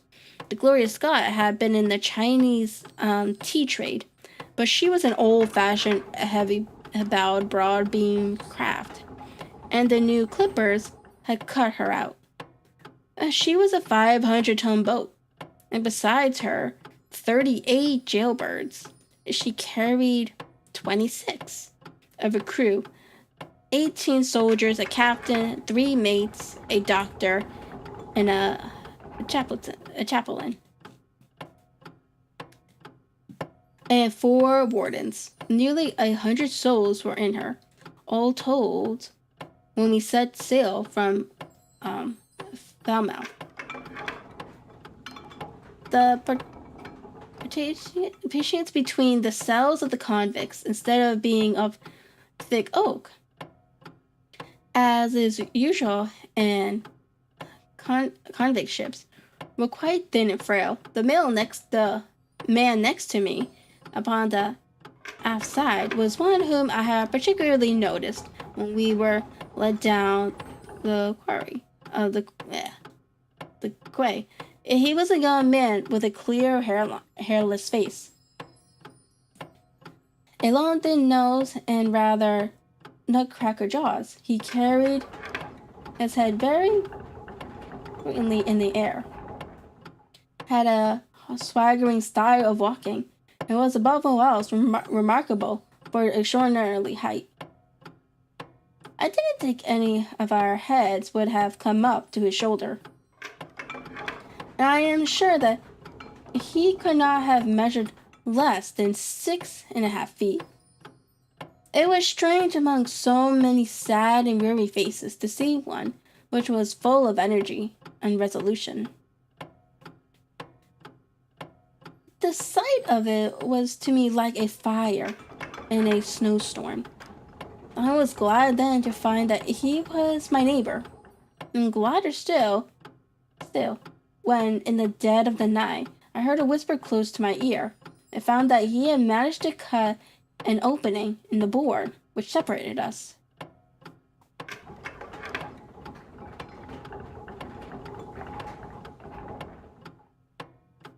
"Hello, chummy," said he.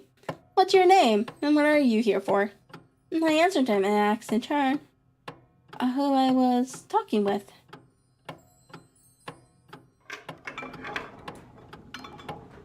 "I am Jack Prendergast," said he, "and by God, I will learn to bless my name before you've done with me." I remember hearing of his case, for it was one which had been made an immense sensation throughout the country. Some time before my own arrest, he was a man of good family and of great ability, but incredibly vicious habits, who had by ingenious system of fraud obtained huge sums of money from the lending bank merchants. "You remember my case," said he proudly. "Very well indeed." "Then maybe you remember something queer about it." "When was that then?" "I've had nearly $250,000, hadn't I?" "So it was said." "But none was recovered, and no. Well, where do you suppose the balance is?" he asked. "I have no idea," said I.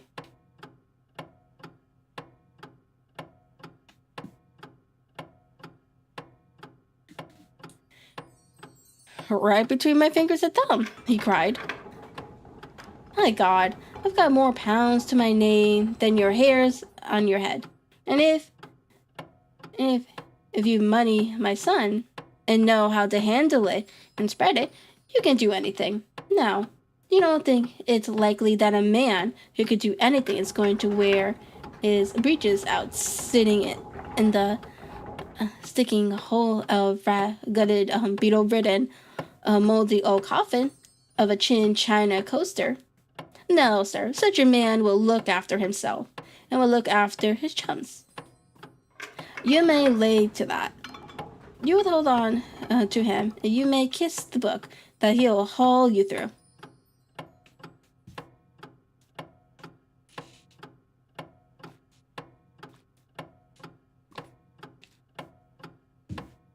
That was his style of talk, and at first I thought it was meant nothing. But after a while, when he had tested me and sworn me in with all possible solemnity, he let me understand that there really was a plot to gain command of the vessel. A dozen of the prisoners had hatched it before they came abroad. Prendergast was the leader, and his money was the motive power. "I had a partner," said he, "a rare good man. That's true, a stock to a barrel. He got the dibs, he has, and where do you think he is at this moment? Why, he used to, chaplain of the ship. Chaplain, no less. He came abroad with a black coat, and his papers right, and money enough in his box to buy the things right up from Neil to main truck. The crew are his, a body and soul. he could buy him at so much gross with a cash discount. And he did it before everything signed on. He's got 2 of the warders and Mercer, the second mate. And he's got the captain himself.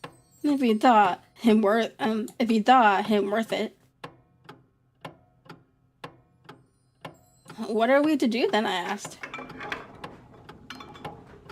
What do you think? Said he. We'll make the coast of some of these shoulders redder than ever, the tailor did. But they aren't, said I. And so shall we be, my boy. There's a brace of pistols for every mother's son of us. And we can't carry the ship with the crew at our backs. It's time we were all sent to a young Mrs. boarding school. You speak to your mate upon the left tonight and see if he is to be trusted. I did so and found my other neighbor to be a young fellow in much the same position as myself, whose crime had been forgery. His name was Evans, but he afterwards changed it, like myself, and he is now a rich, prosperous man in the south of England. He was ready enough to join the conspiracy as the only means of saving ourselves, and before we had crossed the bay, there were only 2 of the prisoners who were not in the secret. One of these was a weak mind, and we did not dare to trust him. And the other was suffering from Judas, and could not be of any use to us. From the beginning, there was really nothing to prevent us from taking possession of the ship. The crew were a set of ruffians, specifically picked for the job. The sham chaplain came into our cells to exhort us, carrying a black bag supposed to be filled with tracts. And so often did he come that by the 3rd day we had each stowed away at the foot of our beds a vial, a brace of pistols, a pound of powder, and 20 slugs. 2 of the warders were agents of Prendergast, and the second mate was his right-hand man. The captain, the 2 mates, the warders, the Lieutenant Martin, his 18 soldiers, and the doctor were all that we had against us. Yet, safe as it was, we determined to neglect no precaution, and to make our attack suddenly by night. It came, however, more quickly than we expected, and in this way. One evening, about the 3rd week after our start, the doctor had come down to see one of the prisoners, who was ill, and putting his hand down on the bottom of his bunk, he felt the outline of the pistols. If he had been silent, he might have blown the whole thing. But he was a nervous little chap, so he gave a cry of surprise and turned so pale that the man knew what was up in an instant and seized him.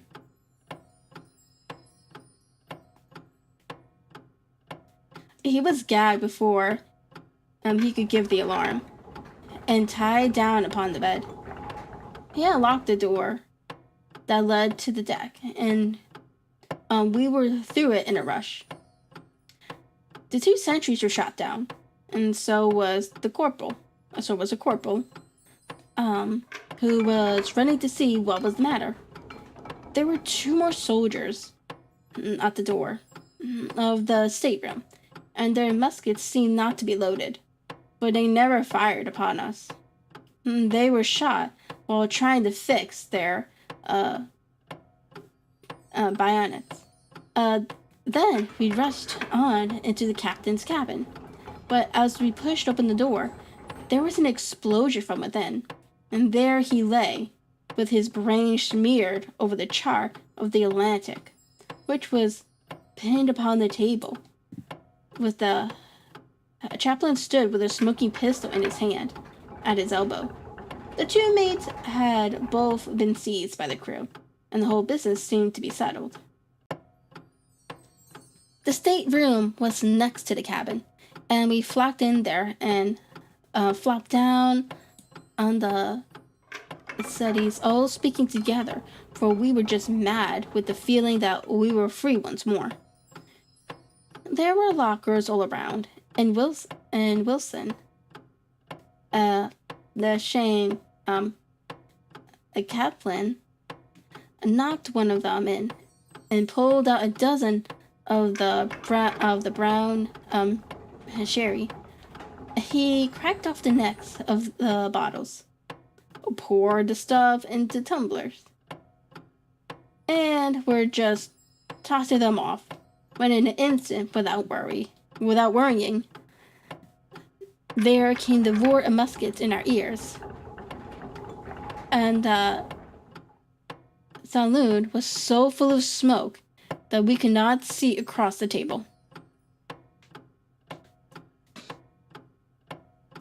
When it cleared again and the place was in shambles, Wilson and 8 others were wriggling on the top of each other on the floor, and the blood and the brown sherry on that table turned me sick now when I think of it. We were so cowed by the sight that I think we should have given the job up, if it had not been for Prendergast. He bellowed like a bull and rushed for the door, with all that were left alive at his heels.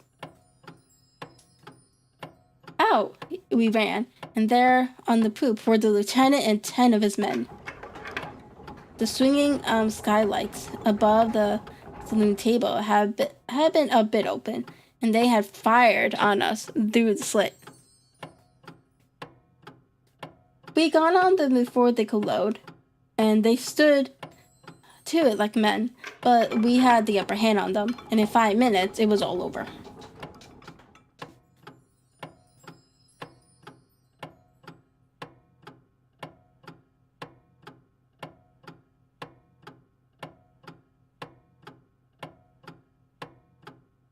Oh, wait, hold on. I lost my place. I moved it a little bit. Hold on.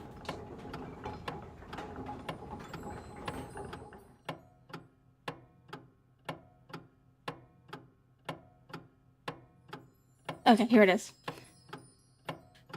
My God, was there ever a slaughterhouse like that ship? Prendergast was like a raging devil, and he picked the soldiers up as if they had been children and threw them overboard, alive or dead.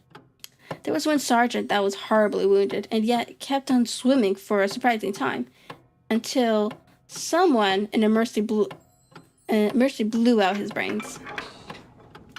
When the fighting was over, there was no one left of our enemies except just the boarders, the maids, and the doctor. It was over then. Oh, well, hold on. It was over them that the great quarrel arose. There were many of us who were glad enough to win back our freedom, and yet who had no wish to have murder on our souls.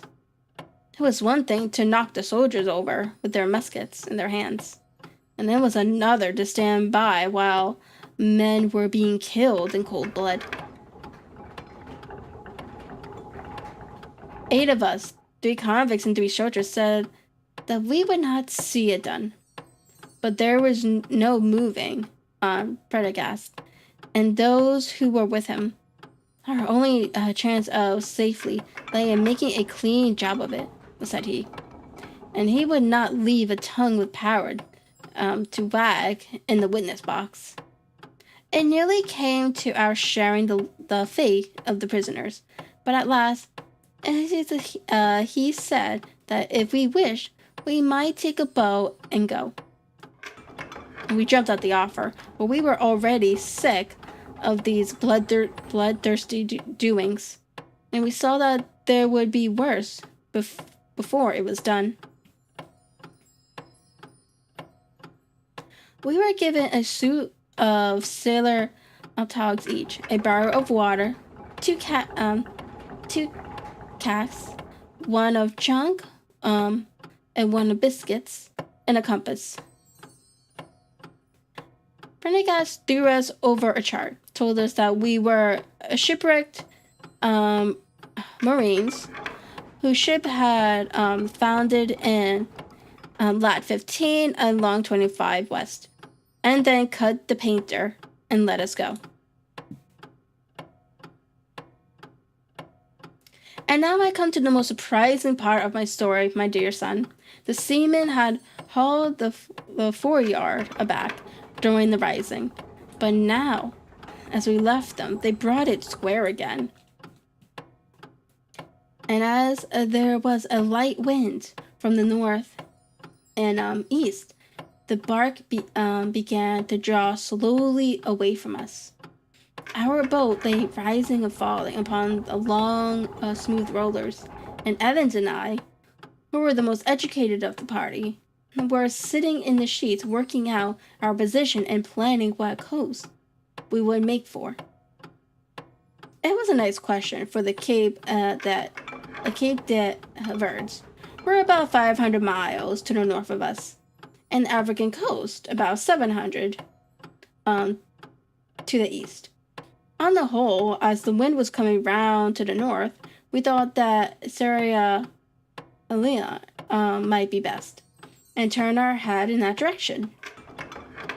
The bark being at that time nearly hull down on our starboard quarters, suddenly as we looked at her, we saw a dense black cloud of smoke shot up from her, which hung like a monstrous tree upon the skyline. A few seconds later, a roar like thunder burst upon our ears, and as the smoke thinned away, and there was no sign left of the glorious sky. In an instant, we swept the boat's head round again and pulled with all our strength for the place where the haze still trailing over the water marked the scene of the catastrophe.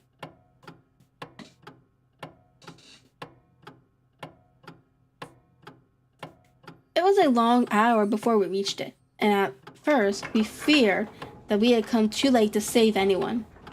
A splintered boat and a number of crates and fragments, spars rising and falling on the waves, showed that where the vessel had foundered.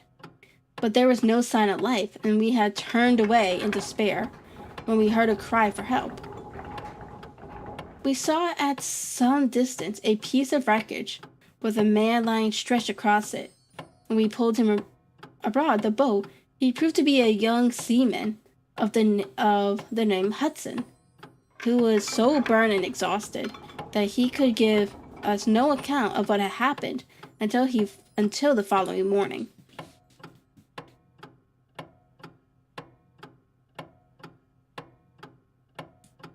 It seemed that after we had left, Prendergast and his gang had proceeded to put death to the 5 remaining prisoners. The 2 wanderers had been shot and thrown overboard, and so also had the 3rd mate. Prendergast had then descended into the 'tween decks and with his own hands cut the throat of the unfortunate surgeon. There only remained the 1st mate, who was a bold and active man. When he saw the convict approaching him with the bloody knife in his hand, he kicked off his bonds,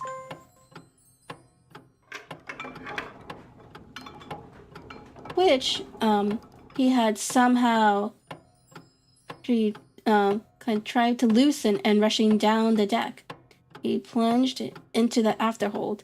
A dozen convicts who descended with their pistols in search of him found him with a matchbox in his hand, seated beside an open powdered barrel, which was one of 100 carried on board, and swearing that he would blow all hands up if he were in any way molested.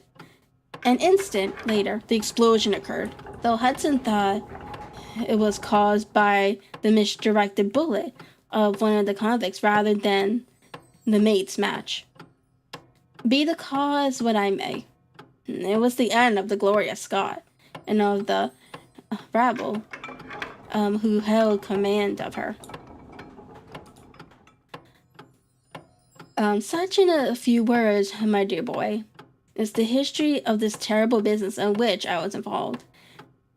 Next day, we were picked up by the brig Hotspur, bound for Australia, whose captain found no difficulty in believing that we were the survivors of a passenger ship, which had foundered. The transport ship Gloria Scott was set down by the Admiralty as being lost at sea, and no word had ever leaked out as to her true fate. After an excellent voyage, the Hotspur landed us at Sydney, where Evans and I changed our names and made our way to the diggings. We're among the crowds who were gathered from all nations. We had no difficulty in losing our former identities. The rest I need not relate. We prospered, we traveled, we came back as rich colonials to England, and we bought country estates. For more than 20 years, we have led peaceful and useful lives, and we hope that our past was forever buried. Imagine then my feelings when, in the seaman who came to us, I recognized instantly the man who had been picked off the wreck. He had tracked us down somehow, and had set himself to live upon our fears.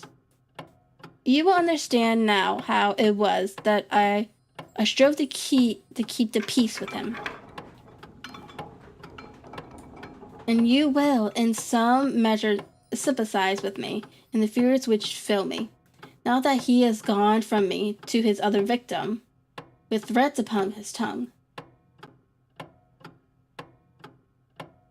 Underneath is written in a hand so shaky as to be hardly legible. Beddoes writes in cipher to say H. Has told all. Sweet Lord, have mercy on our souls.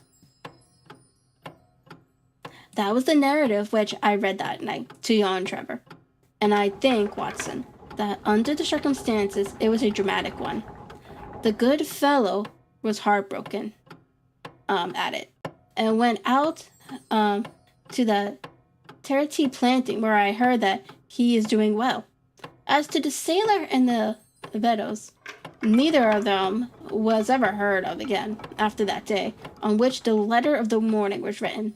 They both disappeared utterly and completely. No complaint had been lodged.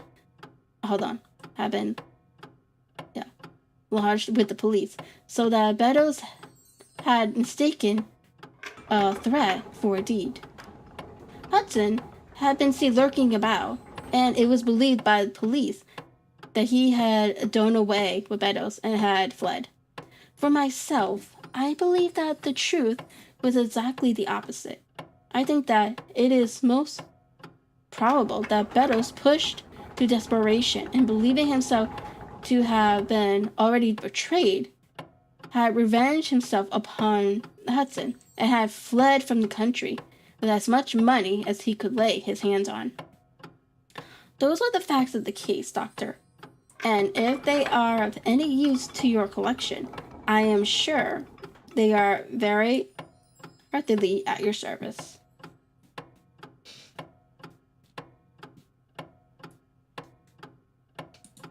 Okie dokie, and that is the end of that story. And we are hitting the 6-hour mark, so that is where I'm stopping. Yeah.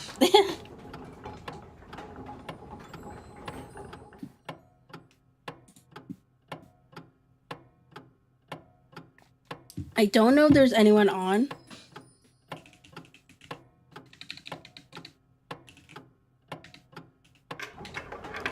It's gonna be 6 in the morning.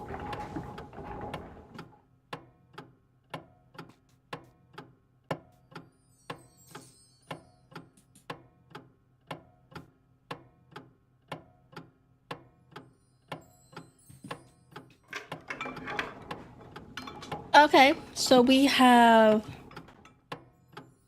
I already forget how to say his name. Moutings, whatever. He's playing Mouse PI. I actually have been thinking about getting that game and playing it.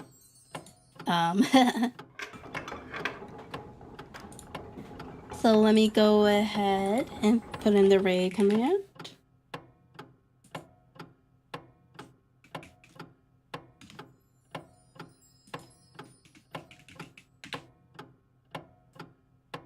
Alright, so thank everyone who came to the stream today. I appreciate every one of you. Next week we'll be doing another writing stream. And then more Sherlock Holmes afterwards, as per the schedule. If you want to see the schedule, we have it in the Discord channel and on the YouTube community post.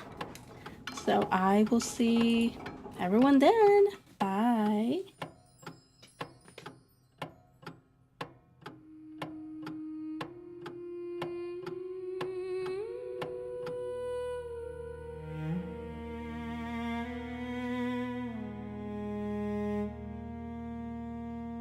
I remember the dark before the stars were made,